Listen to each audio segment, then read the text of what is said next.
ഇൻഷാ അല്ലാഹ് സമീപം നിൽക്കുന്ന ഖബർ ജീവിതത്തെ കുറിച്ചുള്ള ചില ഓർമ്മപ്പെടുത്തലുകളിലേക്കാവട്ടെ നമ്മുടെ ഇന്നത്തെ ചർച്ച. സർവശക്തനായ അല്ലാഹു നമ്മുടെ അറിവിൽ ബറക്കത്തും അമൽ ചെയ്യാനുള്ള തൗഫീഖും നൽകട്ടെ. മരണം അനിഷേധ്യമാണ്. എത്ര വേണ്ടാതെ വെച്ചാലും അത് സംഭവിച്ചിരിക്കും. അത് സൃഷ്ടിയുടെ മാത്രം പ്രത്യേകതയാണ്. സൃഷ്ടാവ് മരണമില്ലാത്തവനാണ്. കുല്ലു മൻ അലൈഹാ ഫാൻ വയബ്ഖാ വജ്ഹു റബ്ബിക ദുൽ ജലാലി വൽ ഇക്റാം എന്ന് പരിശുദ്ധ ഖുർആൻ. സൃഷ്ടിയാണോ അവൻ നശിച്ചിരിക്കും, സൃഷ്ടിയാണോ ആ വസ്തു നശിച്ചിരിക്കും, സൃഷ്ടാവ് മാത്രം ശേഷിക്കും എന്നത് ഖുർആൻ പറഞ്ഞതാണ്. മരണത്തെ നിഷേധിച്ച ആരും തന്നെ ഇല്ലല്ലോ. ഏത് ആപ്തവാക്യത്തിലും ഏത് സന്ദേശത്തിലും മരണം ഒരു സത്യം ആണ് എന്നത് എല്ലാവരാലും അംഗീകരിച്ചു പോരുകയാണ്. മരണാനന്തരമുള്ളത് അംഗീകരിച്ചില്ലേൽ പോലും മരണത്തെ എല്ലാവരും അംഗീകരിക്കും.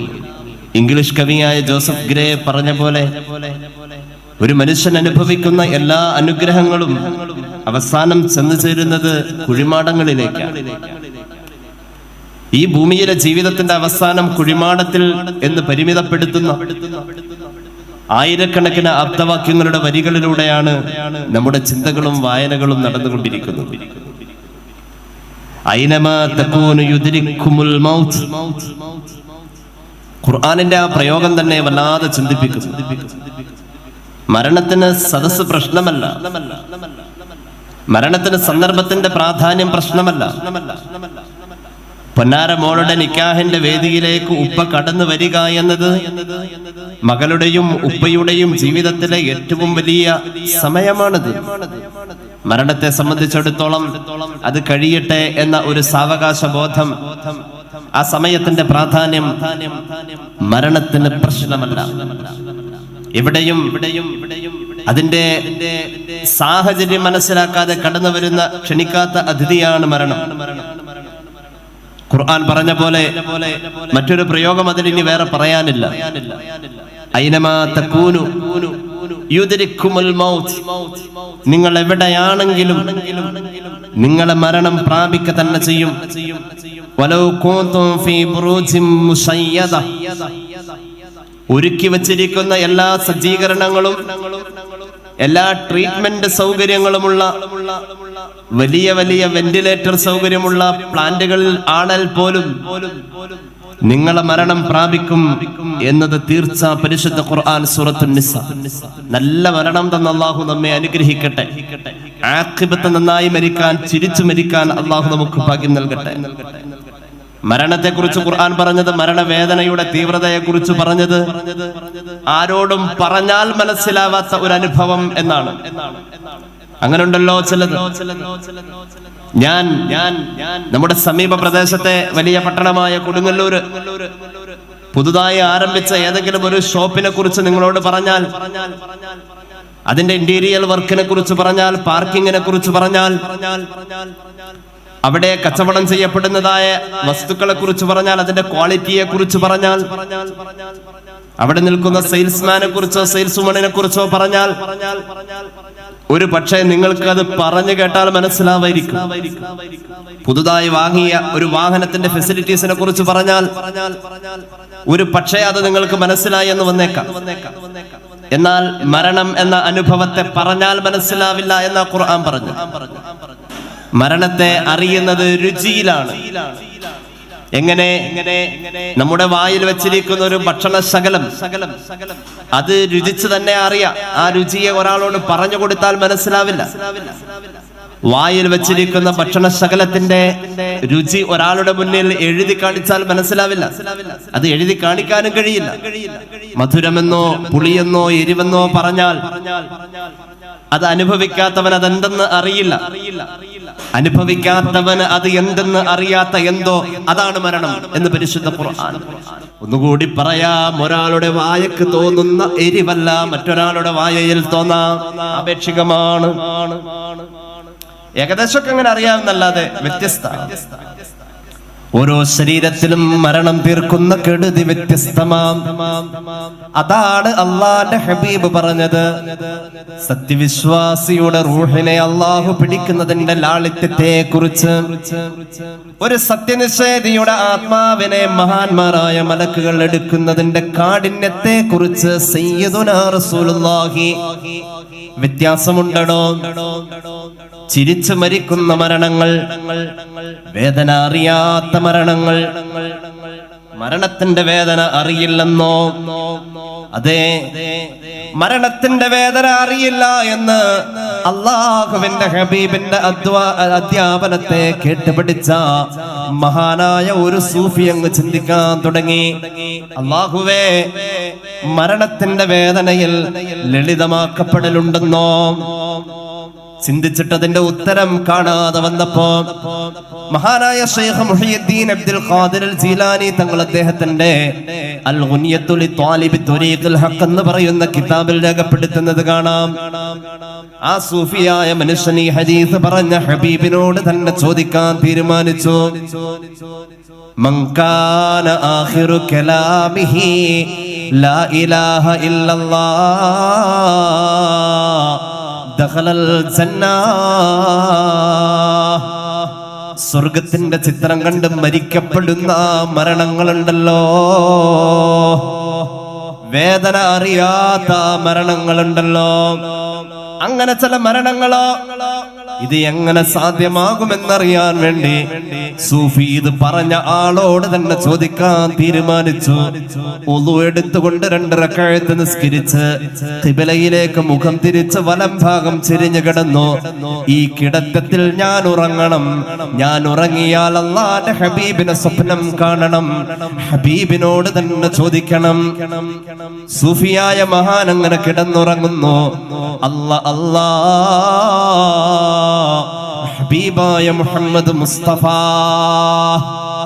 സല്ലല്ലാഹു അലൈഹി വസല്ലമ തങ്ങൾ സൂഫിയുടെ സ്വപ്നത്തിലേക്ക് കടന്നു വരുന്നു. എന്റെ വക പറഞ്ഞതല്ല, ശൈഖ് മുഹയ്യിദ്ദീൻ അബ്ദുൽ ഖാദിർ അൽ ജീലാനി തങ്ങളുടെ ഗുനിയയിലുണ്ട്. സുഫിയായ മഹാനോട് ഹബീബായ നബി തങ്ങൾ പറഞ്ഞു, മോനെ ഫഖറ സൂറത്ത് യൂസുഫ്, സൂറത്ത് യൂസുഫ് എടുത്തോതി നോക്കാതിലുണ്ട് നീ ചിന്തിച്ചതിന്റെ ഉത്തരം. ഞാൻ പറഞ്ഞു തരേണ്ടതായ മറുപടി സൂറത്ത് യൂസുഫിലുണ്ട്. മഹാനായ സൂഫി എഴുന്നേറ്റു, വീണ്ടും വുളു എടുത്തുകൊണ്ട് പരിശുദ്ധ ഖുർആൻ സൂറത്ത് യൂസുഫ് ഓതാൻ തുടങ്ങിയപ്പോൾ മഹാനായ യൂസുഫ് നബിയുടെ കമനീയമായ സൗന്ദര്യത്തിന്റെ മുന്നിൽ സുലൈഖയുടെ കൊട്ടാരത്തിലെ തരുണീമണികൾ ആപ്പിൾ മുറിച്ച് വിരലറ്റുപോയ സംഭവം പറയുന്നു ഖുർആൻ. യൂസുഫ് നബിയുടെ മുഖത്തേക്ക് നോക്കിയപ്പോൾ ആ സൗന്ദര്യധാമം ഒന്നതിലൂടെ നടന്നു പോയതിന്റെ ഗന്ധമൊന്നറിഞ്ഞപ്പോൾ തരുണികളുടെ വിരലറ്റ് പോയ വേദന അവരറിയാത്ത പോലെ നയനമനോഹരമായ സ്വർഗത്തിന്റെ ആശ്ചര്യപ്പെടുത്തുന്ന സൗന്ദര്യം തന്റെ കൺമുന്നിൽ തിളങ്ങി നിൽക്കുമ്പോൾ മരണാസന്നന്റെ മുന്നിലേക്ക് മഹാനായ മുഖറബുൽ അംലാഖ് മലക്ക് ജിബ്രീൽ അലൈഹിസ്സലാം സ്വർഗം കൊണ്ട് സന്തോഷിച്ചോ എന്ന ആശീർവാദം പറയുമ്പോൾ മരണത്തിന്റെ ഏറ്റവും കെടുതിയിലേക്ക് വെപ്രാളത്തിലേക്ക് എത്തുമ്പോൾ 2 കാലുകൾ ഇങ്ങനെ കൂട്ടിപ്പിണയുമ്പോൾ മരിച്ചുകൊണ്ടിരിക്കുന്ന ശരീരത്തിന്റെ സിംഹഭാഗവും മരണത്തിന് കീഴടങ്ങി കഴിയുമ്പോ സക്കറാത്തിന്റെ ഹാലിലേക്ക് വരുമ്പോൾ തൊണ്ടയിടറുമ്പോൾ അല്ലാഹുവിന്റെ ഹബീബ് നബിയുനാ റസൂലുള്ളാഹി സ്വല്ലല്ലാഹു അലൈഹി വസല്ലമ തങ്ങളുടെ പൂവദനം കാണുമ്പോ യൂസുഫ് നബിയുടെ മുഖം കണ്ട് മരിച്ച, യൂസുഫ് നബിയുടെ മുഖം കണ്ട് വിരൽ മുറിച്ച അവരുടെ വേദന അറിയാത്ത ഒരു അനുഭവം മനുഷ്യ ജീവിത ചരിത്രത്തിൽ ഉണ്ടെന്ന് പറഞ്ഞ ഖുർആൻ തന്നെ ഈ ഒരു അർത്ഥത്തെയും വിഭാവനം ചെയ്യുന്നു. സ്വർഗം കണ്ടു മരിക്കുന്ന മുഹമ്മദ് നബിയെ കണ്ടു മരിക്കുന്ന സ്വല്ലല്ലാഹു അലൈഹി വസല്ലം മനുഷ്യൻ എങ്ങനെയാ വേദന?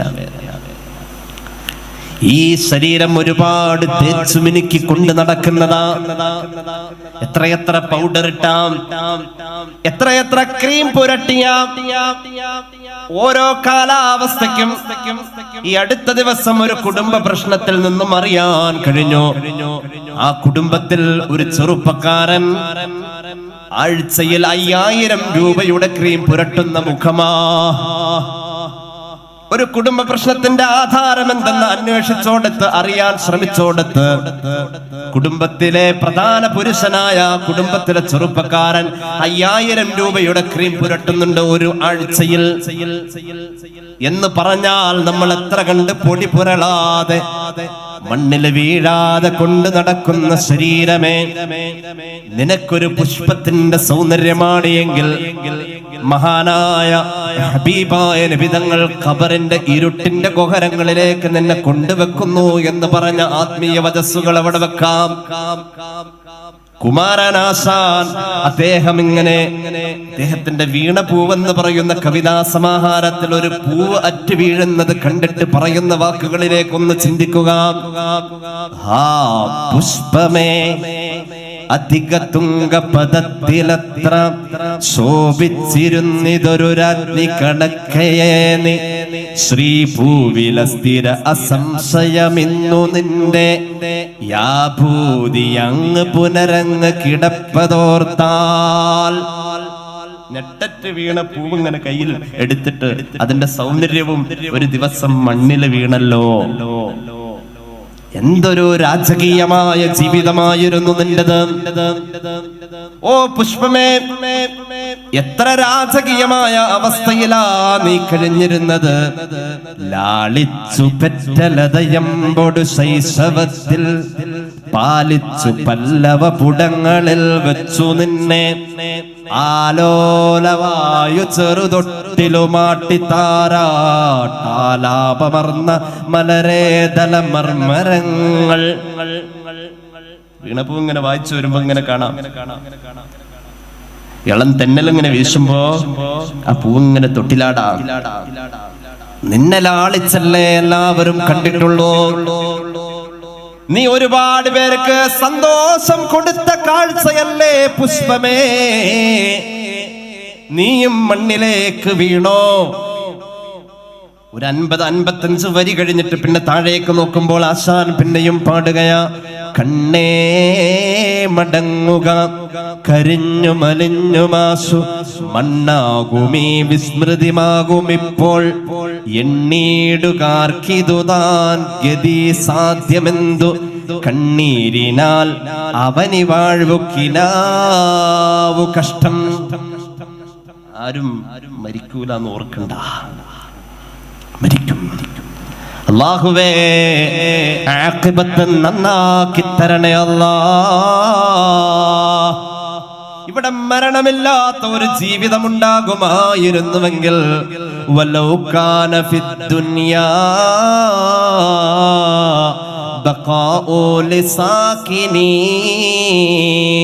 ലകാന റസൂലുള്ളാഹി ഫീഹാ മുഖല്ലദാ വമാ അഹദുൻ യൻജു മിനൽ മൗതി സാലിമാ വസഹ്മുൽ മനായാ ഖാദ് അസ്വാബ മുഹമ്മദാ. ഈ ലോകത്താർക്കെങ്കിലും മരണമില്ലാത്ത ഒരു ജീവിതം അല്ലാഹു കൊടുക്കുമായിരുന്നുവെങ്കിൽ ലക്കാന റസൂലുള്ളാഹി ഫീഹാ മുഖല്ലദാ. ലോകാവസാനം വരെ ജീവിക്കാൻ ഹബീബായ മുഹമ്മദ് മുസ്തഫ സല്ലല്ലാഹു അലൈഹി വസല്ലം തങ്ങൾക്ക് കഴിയുമായിരുന്നു. മിഷ്കാത്തിന്റെ വ്യാഖ്യാനമായ മിർഖാത്തിൽ മഹാന്മാർ ഈ കവിത പറയുന്നുണ്ട്. ഹദീസിന്റെ വ്യാഖ്യാനമായി കവിത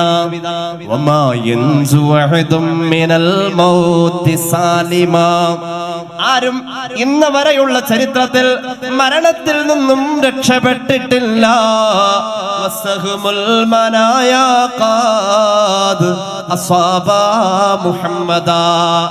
മരണത്തിന്റെ അസ്ത്രവും പരിശുദ്ധ മുഹമ്മദ് മുസ്തഫ സല്ലല്ലാഹു അലൈഹി വസല്ലമ തങ്ങളുടെ പൂമേനിയിൽ വന്നു വീണതാ. മരിക്കാതിരിക്കില്ല, മരിച്ചു പോകും. ആ ഹബീബ് പോലും അല്ലാഹുവോട് ദുആ ചെയ്തിരുന്നു. അല്ലാഹുമ്മ ഇന്നക തഅഖുദു റൂഹ മിൻ ബൈനിൽ അസബി വൽ ഖസബി വൽ അനാമീൽ. അല്ലാഹുവേ, ഞാൻ യഥേഷ്ടം ഇങ്ങനെ ചുക്കുകയും ചുളുക്കുകയും വിടർത്തുകയും നിവർത്തുകയും ചെയ്യുന്ന എന്റെ വിരലുകളും ഞാൻ കാണാത്ത എന്റെ നാഡികളും എന്റെ ശരീരത്തിന് രൂപഭംഗി നൽകുന്ന സന്ധികളും പേശികളും ഇവയുടെ ഇടയിൽ നിന്നും റൂഹിനെ വലിച്ചൂരുന്ന اللهم أعني على الموت وهونه علي നബി മുഹമ്മദ് മുസ്തഫ റബ്ബേ എന്റെ ശരീരത്തിൽ നിന്നും തോർത്ത് പിഴിയുമ്പോൾ വെള്ളമിറ്റ് വീഴുന്ന പോലെ എന്റെ ഈ പച്ചപ്പൂമേനിയിൽ നിന്നും നീ പിഴിഞ്ഞെടുക്കുന്ന റൂഹുണ്ടല്ലോ, ആ സന്ദർഭത്തെ എനിക്ക് നീ എളുപ്പമാക്കണേ എന്ന് ദുആ ചെയ്തത് സയ്യിദുനാ റസൂലുള്ളാഹി. റസൂൽ അങ്ങനെ ദുആരൊക്കെ വരുന്നു. നമ്മൾ ഒരുപാട് ഒഴിഞ്ഞു മാറാൻ ശ്രമിക്കുന്നതാ മരണം അല്ലേ? ഒരുപാട് ഒഴിഞ്ഞു മാറാൻ ശ്രമിക്കും. ചിലപ്പോഴും പറയാറുണ്ട്, ഒരു മുടിനാര് ഇടയില ആ ഒരു ഗ്യാപ്പിലാ ഞാൻ മരണത്തിൽ നിന്ന് രക്ഷപ്പെട്ടത്. ചിലപ്പോൾ പറയും, ഒരു നിമിഷമാ ഞാൻ ഇപ്പോൾ ജീവിച്ചിരിക്കാൻ കാരണം. നമ്മൾ ഒഴിഞ്ഞു മാറുന്ന അവസ്ഥയാ മരണം. എന്നാൽ ഒഴിഞ്ഞു മാറാൻ പറ്റൂല എന്ന് ഖുർആൻ. وجاءت سكرة الموت سكرة الموت بالحق ذلك ما كنت منه تحيد. നീ എത്ര വട്ടം ഒഴിഞ്ഞു മാറിയാലും നിന്റെ ശരീരം ഒരു പ്രാവശ്യം അതിന് കീഴടങ്ങേണ്ടി വരുന്ന മരണം അത്ര കണ്ട് ഉറപ്പുള്ള ഒരു സത്യവും വേറെയില്ലെന്ന് ഖുർആൻ. എത്ര ഒഴിഞ്ഞു മാറിയാലും ഒരിക്കലും അതിന് പിടികൊടുക്കണ്ട. മരിക്കുന്ന അവസ്ഥ മരിക്കുമ്പോഴേ അറിയൂ. അത് ആരോട് എത്ര പറഞ്ഞാലും തിരിയില്ല. ഒരാളുടെ മനസ്സിന്റെ അകത്തേക്ക് ആ ഒരു ചിന്ത വരിക വഴി അവൻ നന്മ ചെയ്താൽ ആ മനുഷ്യൻ രക്ഷപ്പെടുകയാ. ആ മനുഷ്യൻ അല്ലാഹുവിന്റെ പൊരുത്തത്തിലേക്ക് നീങ്ങുകയാ. നമ്മുടെ മനസ്സ് ഇപ്പോഴും പറയുന്നത് നമ്മൾ ഇപ്പോൾ മരിക്കൂല എന്നാ. അങ്ങനെയാണല്ലോ ഒരിക്കലും ഉൾക്കൊള്ളാത്ത ഈ സത്യം. നമ്മുടെ മനസ്സ് ഒരിക്കലും ഉൾക്കൊള്ളാത്ത ഈ സത്യം അല്ലാഹുവിന്റെ ഹബീബ് പറഞ്ഞു, വന്നാസു നിയാം ഫഇദാ മാതും തബഹു. എല്ലാ മനുഷ്യരും ഉറക്കത്തിലാ. അനുഗ്രഹീത എഴുത്തുകാരനായ പി എൻ ദാസൻ ഒരിക്കൽ 2016 തോന്നുന്നു പരിശുദ്ധ റമദാനിൽ അദ്ദേഹത്തിന്റെ ഒരു എഴുത്ത് മലയാളത്തിൽ ഒരു പത്രത്തിൽ കൊടുത്തിരുന്നു. മനുഷ്യർ ഉണർന്നിരിക്കുമ്പോഴും പാതി ഉറക്കത്തിലാ, മനുഷ്യർ ഉറങ്ങുമ്പോൾ പാതി ഉണർവിലാ. എത്ര സത്യമാത് നമ്മൾ പറയാറില്ലേ? നീ അവിടെ ഉണ്ടായിരുന്നോ? ഞാൻ കണ്ടില്ലല്ലോ. ആ ഞാനുണ്ടായിരുന്നു, ഇക്കാടെ മുന്നിലൂടെ അല്ലേ ഞാൻ പോയത്. അല്ലോ ഞാൻ കണ്ടില്ലല്ലോ. മനുഷ്യൻ ഉണർന്നിരിക്കുമ്പോഴും പാതി ഉറക്കത്തിലാ. എന്നാൽ ഉറങ്ങുന്ന മനുഷ്യന്റെ അവസ്ഥ നോക്കൂ. കണ്ണടച്ച് കിടന്നാലും അവന്റെ കള്ള ഉറക്കത്തിൽ അവൻ പലതും കേൾക്കാറുണ്ട്. ഞാൻ എന്തോ ഒന്ന് കേട്ട പോലെ ഇന്നലെ രാത്രി കിടന്നുറങ്ങിയപ്പോൾ പെയ്തിറങ്ങിയ മഴയുടെ ആ വലിയ തീവ്രമായ ശബ്ദത്തെ ഞാൻ കേട്ട പോലെ നീ കേട്ടിരുന്നോ? ഉറക്കായിരുന്നെങ്കിലും ഞാനും അത് കേട്ടിരുന്നു എന്ന് പറയുന്നു. മനുഷ്യൻ ഉറങ്ങുമ്പോഴും പാതി ഉണർവില. എന്നാൽ പരിപൂർണമായി മനുഷ്യൻ ഉണരുന്ന നേരപ്പോഴെന്നറിയോ? മുഹമ്മദ് റസൂൽ. ഉറക്കെ പറയും മനുഷ്യന്മാരെ, മുഹമ്മദ് മുസ്തഫ സല്ലല്ലാഹു അലൈഹി വസല്ലം. ഒരു മനുഷ്യൻ എപ്പോഴാ ഉണരാ എന്നറിയുമോ?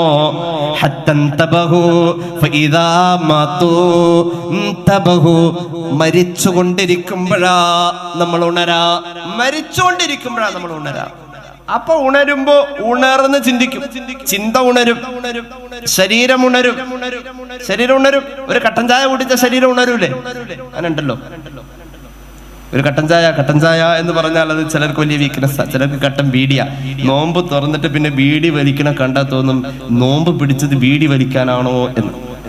അമ്മാതിരി ദേഷ്യം തീർക്കാണ് ആ ചെറിയ ചുരുട്ടിന്റെ ഒരു തലയില്. അപ്പുറത്ത് തീ കൊടുക്കപ്പെട്ടെന്നാണ്ട് വലിക്കാൻ വിട. എന്താണല്ലേ? മനുഷ്യർക്ക് ഉണർവ് നൽകുന്ന, ഉണർച്ച നൽകുന്ന ഒരു സാധന കട്ടൻ ചായ. കട്ടൻ ചായ കുടിച്ചാൽ മനുഷ്യർ ഉണരും. അങ്ങനെ ഉണ്ട് അല്ലേ മൽക? നമ്മൾ ഒരു കട്ടൻ ചായ കുടിച്ചാൽ ഉണരും. ഒരു ഉണർവുണ്ട്, ഉറക്കം വരുന്നുണ്ട്. ഒരു കട്ടൻ ചായ കുടിക്കുക. അങ്ങനുണ്ട്. എന്നാൽ നിങ്ങൾ ശ്രദ്ധിച്ചിട്ടുണ്ടോ, കട്ടൻ ചായ കുടിക്കുമ്പോൾ നമ്മൾ വിയർക്കും അല്ലേ? ഉണരുന്ന ഒരു ചെറിയ ഉണർച്ചയിൽ നമ്മൾ വിയർക്കുന്നു എങ്കിൽ സുബ്ഹാനല്ലാഹ്, ഏറ്റവും വലിയ ഉണർച്ചയിൽ എത്ര വിയർക്കും? നെറ്റ് വിയർക്കാൻ അല്ലാഹു ഭാഗ്യം നൽകട്ടെ. ഇവിടം വിയർക്കുമ്പോഴാ ആ ഉണർച്ചയിൽ നമുക്ക് രക്ഷ. ആ ഉണർച്ച മരണാണ്. അപ്പൊ നെറ്റിയ വിയർക്കേണ്ടത്. മരിക്കുന്ന ആള് വിയർക്കുന്നത് കണ്ടിട്ടില്ലേ? ഉണർച്ചയിൽ മനുഷ്യനൊന്ന് വിയർക്കും. ആ വിയർപ്പ് ശരീരത്തിൽ ഒരിക്കൽ മാത്രം പുറത്തു വരുന്ന വിയർപ്പാ, അതിനു മുമ്പൊരിക്കലും വന്നിട്ടില്ല. എന്റെ പ്രിയപ്പെട്ട ഉമ്മ, ലേബർ റൂമിന്റെ അകത്ത് നീ ഒന്ന് വിയർത്തിട്ടുണ്ട്, നിന്റെ ഭർത്താവ് അതറിഞ്ഞിട്ടില്ല, ആരും അറിഞ്ഞിട്ടില്ല. മരണവേദനയോട് ചേർന്ന് നിൽക്കുന്ന ഒരു വേദന വന്നപ്പോൾ നീ എന്ന് വിയർത്ത വിയർപ്പ് അതുപോലെയല്ലാത്ത മറ്റൊരു സാഹചര്യത്തിൽ വിയർത്തിട്ടില്ല. പ്രസവത്തിന്റെ സമയത്ത് നമ്മുടെ ഉമ്മമാര് വിയർത്ത വിയർപ്പ്, അല്ലാഹുവേ അവർക്ക് നീ ദീർഘായുസ് കൊടുക്കണേ അല്ലാ, മരിച്ചുപോയവർക്ക് നീ മഗ്ഫിറത്ത് നൽകണേ അല്ലാ. ശരീരത്തിൽ ഒരിക്കൽ മാത്രം വിയർക്കുന്ന ഒരു വിയർപ്പുണ്ട്, അത് മരണത്തിന്റെ നേരമാ. ആ വിയർപ്പങ്ങ് വന്നു കഴിഞ്ഞാൽ നമ്മുടെ ശരീരം ഉണർന്നു, മനസ്സുണർന്നു. യാ അയ്യുഹല്ലദീന ആമനൂ ലാ തുൽഹികും അംവാലുകും വലാ ഔലാദുകും അൻ ദിക്രില്ലാഹ് ومن يفعل ذلك فأولئك هم الخاسرون وأنفقوا مما رزقناكم من قبل أن يأتي أحدكم الموت فيقول رب لولا أخرتني إلى أجل قريب فأصدق وأكن من الصالحين ولن يؤخر الله نفسا إذا جاء أجلها. പരിശുദ്ധ ഖുർആൻ പറയുന്നു, നമ്മളുടെ തിരക്കുകൾ കുടുംബത്തിന് വേണ്ടി ലാ തുൽഹികും അംവാലുകും വലാ ഔലാദുകും അൻ ദിക്രില്ലാഹ്. അല്ലാഹു എന്ന ഓർമ്മയിലേക്ക് നമ്മൾ തിരക്ക് പിടിച്ചു പോകുന്നു. അല്ലാഹു എന്ന ഓർമ്മയിൽ നിന്നും തിരക്ക് പിടിച്ച് നമ്മൾ തിരിഞ്ഞു പോകുന്നു. പണമുണ്ടാക്കാൻ, മക്കൾക്ക് വേണ്ടി സമ്പാദിക്കാൻ, അങ്ങനെ തന്നെ ഖുർആൻ പറഞ്ഞു. എന്നാൽ മനസ്സിലാക്കിക്കോളൂ, വഅൻഫിഖൂ മിമ്മാ റസഖനാകും മിൻ ഖബ്ലി അൻ യഅതിയ അഹദകുമുൽ മൗത്ത്. നിങ്ങളെ പ്രാപിക്കുമെന്ന് ഉറപ്പുള്ള മരണം നിങ്ങളിലെത്തുന്നതിന് മുന്നേ അള്ളാന്റെ മാർഗത്തിൽ നിങ്ങൾക്ക് ചെയ്യാൻ പറ്റുന്നത്, ശരീരം കൊണ്ടെങ്കിൽ അങ്ങനെ, സമ്പത്ത് കൊണ്ടെങ്കിൽ അങ്ങനെ, സാന്നിധ്യം കൊണ്ടെങ്കിൽ അങ്ങനെ, ആരോഗ്യം കൊണ്ടെങ്കിൽ അങ്ങനെ, എങ്ങനെയൊക്കെ കഴിയുമോ വഅൻഫിഖൂ മിമ്മാ റസഖനാകും മിൻ ഖബ്ലി അൻ യഅതിയ അഹദകുമുൽ മൗത്ത്. റാസിഖായ അല്ലാഹ് തന്ന അവസരങ്ങളെ നിങ്ങൾ റബ്ബിന്റെ മാർഗത്തിൽ ഉപയോഗിക്കണേ. മരണം വരുന്നതിന് മുന്നേ, മരണം വന്നാൽ ഫയഖൂല റബ്ബി, മരണം വന്നു കഴിഞ്ഞാൽ അവൻ ഉണരുമെന്നല്ലേ നമ്മൾ പറഞ്ഞത്? ഉണർന്നിരിക്കുന്ന ബുദ്ധിയും ചിന്തയും അപ്പോൾ അവനോട് പറയും. അതുപോലെ അവൻ അത്ര പക്വതയുള്ളത് ചിന്തിച്ചതിന് മുമ്പ് പറഞ്ഞിട്ടില്ല. ഒരുപാട് വലിയ വലിയ പത്രസമ്മേളനത്തിന്റെ മുന്നിലിരുന്നു കൊണ്ട് അവൻ പലതും വിളിച്ചു പറഞ്ഞിട്ടുണ്ട്. വലിയ വലിയ പാർട്ടികളുടെ നയം പറഞ്ഞത് അവന്റെ നാവുകൊണ്ടാ. പക്ഷേ മരണം വന്നവൻ ഉണർന്ന നേരത്തെ അവന്റെ ചിന്ത ഉണർന്നപ്പോ അവൻ ഇപ്പോൾ ഉണർന്ന് പറയുന്ന പോലെ അതിനു മുമ്പ് പറഞ്ഞിട്ടില്ല. ആ ഉണർന്ന് പറയുന്ന വാക്കിന് അത്ര വാല്യൂ ഉള്ളത് കൊണ്ട് അത് ഖുർആന്റെ ആയത്തായി അല്ലാഹു പറഞ്ഞത്. എന്താണ് അവൻ ആ ഉണർന്ന് പറയുന്നത്? അത് പാഴ്വാക്കല്ല. റബ്ബി ലൗലാ അഖർതനീ ഇലാ അജലിൻ ഖരീബ്. അല്ലാഹുവേ, തൊട്ടടുത്ത ഒരു നിമിഷത്തിലേക്ക് എന്നൊന്ന് നീ പിന്തിക്കുമോ? ഒരുപാട് വേണ്ട, ഒരു മണിക്കൂർ വേണ്ട, ഒരു വർഷം വേണ്ട, എന്റെ മകളുടെ വിവാഹം കഴിയണ്ട, വീട് പാർക്കലൊന്ന് കഴിയട്ടെ, അടുത്ത ആഴ്ചയാണുള്ളത്, വേണ്ട. ഒരു നിമിഷം, ഒരു നിമിഷം നീ എന്നെ പിന്തിപ്പിച്ചാൽ ആ ഒരു നിമിഷം കൊണ്ട് ആഖിറം നേടാൻ കഴിയുമെന്ന ചിന്ത ഇപ്പോഴാ വന്നത്. ആ ഒരു നിമിഷത്തിൽ അവൻ ചെയ്യാൻ പോകുന്ന സൽക്കർമ്മത്തെ അവൻ ചിന്തിച്ച് പറഞ്ഞ പോലെ മുമ്പ് പറഞ്ഞിട്ടില്ല. ആ ഒരു നിമിഷത്തിൽ അവന് ഒരു റക്അത്ത് നിസ്കരിക്കാൻ പറ്റൂല. ഒരു റക്അത്ത് നിസ്കരിക്കാനുള്ള സമയത്തിൽ ഒരു റക്അത്തേ പറ്റൂ. ആ ഒരു സമയത്തിൽ അവന് 100 റക്അത്ത് നിസ്കരിക്കാൻ പറ്റൂല. ഒരു റക്അത്തിന്റെ സമയത്തിൽ ഒരു റക്അത്തേ പറ്റൂ. അപ്പോഴുണ്ട് ആ ഒരു റക്അത്തിൽ ഫർളും സുന്നത്തും പ്രതിഫലത്തിൽ ഏറ്റ വ്യത്യാസമുണ്ട്. അപ്പോഴുണ്ട് ആ ഒരു റക്അത്ത് നിസ്കരിക്കണമെങ്കിൽ അവൻ വുളൂ ചെയ്യാൻ ഈ കിടന്നോടത്ത് നിന്ന് എഴുന്നേറ്റ് പോകേണ്ടി വരും. അപ്പോൾ നേരത്തെ ചോദിച്ച ഒരു നിമിഷം പോരാതെ വരും. അപ്പോഴുണ്ട് അവന് ഖിബലക്ക് നേരെ തിരിഞ്ഞു നിൽക്കേണ്ടി വരും. ക്ഷീണത്തിൽ തളർച്ചകൾ ഉണ്ടാകും. പഴയതുപോലെ ശരീരം വഴങ്ങി എന്ന് വരില്ല. അപ്പോൾ അല്ലാഹുവോട് ഒരു നിമിഷം എന്ന് ചോദിച്ചല്ലോ, ആ ചോദ്യം ഒരു പാഴ്വാക്കാവാൻ പാടില്ലല്ലോ. അപ്പോൾ നിസ്കാരം ആ ഒരു നിമിഷത്തിൽ സ്യൂട്ടായിട്ടുള്ള അമലല്ല. ചിന്തിച്ച ആ ബുദ്ധി പറഞ്ഞത്, ചിന്തിച്ച ആ ചിന്ത പറഞ്ഞത്, ഉണർന്ന ചിന്ത പറഞ്ഞത്, നാവേ നീ പറയണേ, ഞാൻ ആ നീ തരുന്ന സമയത്തിൽ സ്വതഖ ചെയ്തോളാം. അല്ലാഹ്, സ്വതഖ ചെയ്യാന്ന് പറഞ്ഞാൽ നമ്മളൊക്കെ ഒരു ദിവസം ഏറ്റവും ചുരുങ്ങിയത് ഒരു 20 റക്അത്ത് എന്തായാലും നിസ്കരിക്കണ്ടല്ലോ. 17 റക്അത്ത് ഫർളും ഒരു 3 റക്അത്ത് എങ്ങനെന്തെങ്കിലും കാണിച്ച് വേറെ നിസ്കരിക്കുന്നുണ്ട്. 20 റക്അത്ത് ഒരു ദിവസം നമുക്ക് നിസ്കരിക്കാൻ പറ്റുന്നുണ്ട്. 2000 രൂപ ഒരു ദിവസം സ്വതഖ ചെയ്യാൻ പറ്റുന്നുണ്ടോ? പറ്റില്ല. ഉണ്ടേ ചെയ്യൂ? ഇല്ല. അതിന് സാഹചര്യം വരുമ്പോൾ മാത്രമേ ചെയ്യൂ. എന്താ കാരണം? സമ്പത്തിനോട് നമുക്ക് താല്പര്യമുണ്ട്, നിസ്കാരത്തിനോടും ചെയ്യാം. ഏറ്റവും കൂടുതൽ ഞാൻ സ്നേഹിച്ച് നടന്നത് നിന്നെ നശിപ്പിക്കില്ലേ എന്ന് ഖുർആൻ ഈ ആയത്ത് തുടങ്ങിയപ്പോൾ പണത്തിന് വേണ്ടി നീ തിരക്ക് പിടിക്കുന്നു എന്ന ഒരു ഉപദേശം തന്ന ആ പണമുണ്ടല്ലോ, നീ ഏറ്റവും പ്രിയപ്പെട്ടതെന്ന് പറഞ്ഞ പണം, അത് ഉപകാരപ്പെടാത്ത നേരമാണെന്ന് നിനക്ക് തിരിഞ്ഞതും മരണം ശരീരത്തിൽ വന്ന് നീ ഉണർന്നപ്പോഴാ. അപ്പൊ നീ പറഞ്ഞു നീ സ്വതഖ ചെയ്യാന്ന്. ഒരു നിമിഷം തന്നാ മതി. ഒരു നിമിഷത്തിൽ 1 രൂപയും 1 കോടി രൂപയും സ്വതഖ ചെയ്യാൻ ഒരു നിമിഷം മതി. നിസ്കാരം പറ്റൂല. ഇത് ഉണർന്ന് ചിന്തിച്ചത് മരിക്കാൻ നേരത്താ. ആ വാക്ക് പാഴ്വാക്കല്ലെന്ന് ഖുർആൻ. വലൻ യുഅഖിറല്ലാഹു നഫ്സൻ ഇദാ ജാഅ അജലുഹാ. സമയമെത്തിയാൽ അല്ലാഹു ഒരാളെയും പിന്തിപ്പിക്കില്ല. ഇത് നമ്മുടെ ശരീരം നിഷേധിക്കുന്ന സത്യമാ. ഈ മരണത്തെ നമ്മുടെ ശരീരം നിഷേധിച്ചു കൊണ്ടിരിക്കുന്നു. ആരാ മരിക്കുമെന്ന് ചിന്തിക്കാം? ആരുമില്ലടോ. വേദനാജനകമായ ഒരു ഓർമ്മ ഞാൻ പങ്കുവെക്കട്ടെ. കീമോ ചെയ്തുകൊണ്ടിരിക്കുന്ന ഒരു രോഗി ഒരു അവിഹിത ബന്ധം ഫോണിൽ തുടരുന്ന കഥ പറഞ്ഞുകൊണ്ട് അവരുടെ കുടുംബത്തിൽ നിന്നും ഒരാൾ എന്നോട് സങ്കടം പറഞ്ഞു. ആലോചിക്കണേ, കീമോയിൽ നിൽക്കുന്ന ഒരു രോഗി, ക്യാൻസർ പേഷ്യന്റ്, അവരുടെ അവിഹിത ബന്ധം പിന്നെയും തുടരുന്നു. കീമോ ചെയ്തുകൊണ്ടിരിക്കുമ്പോഴും അവർ ഫോണിൽ തുടരുന്നു. കയ്യോടെ പിടിച്ചു കുടുംബം, എന്നിട്ടും അത് തുടർന്നുകൊണ്ടിരിക്കുന്നു. തുടരുന്ന ഒരവസ്ഥയിൽ ആ രോഗി ചിന്തിച്ചത് പിന്നെയും ജീവിക്കുമെന്നാ. മനുഷ്യനൊരിക്കലും ഉൾക്കൊള്ളുന്നില്ല ഈ സത്യം. അംഗീകരിച്ച ഒരു ജീവിതമുണ്ടായിരുന്നു, അത് മദീനയിലായിരുന്നു. അല്ലാഹുവിന്റെ ഹബീബേ നബി മുഹമ്മദ് മുസ്തഫ മഹാനായ അബ്ദുല്ലാഹി ഇബ്നു മസ്ഊദ് റളിയല്ലാഹു അൻഹു പറയുന്നു, ഇമാം തുർമുദി അവിടുത്തെ ജാമിഉൽ തരീഖ, നാമ റസൂലുള്ളാഹി സ്വല്ലല്ലാഹു അലൈഹി വസല്ലമ അലാ ഹസീർ.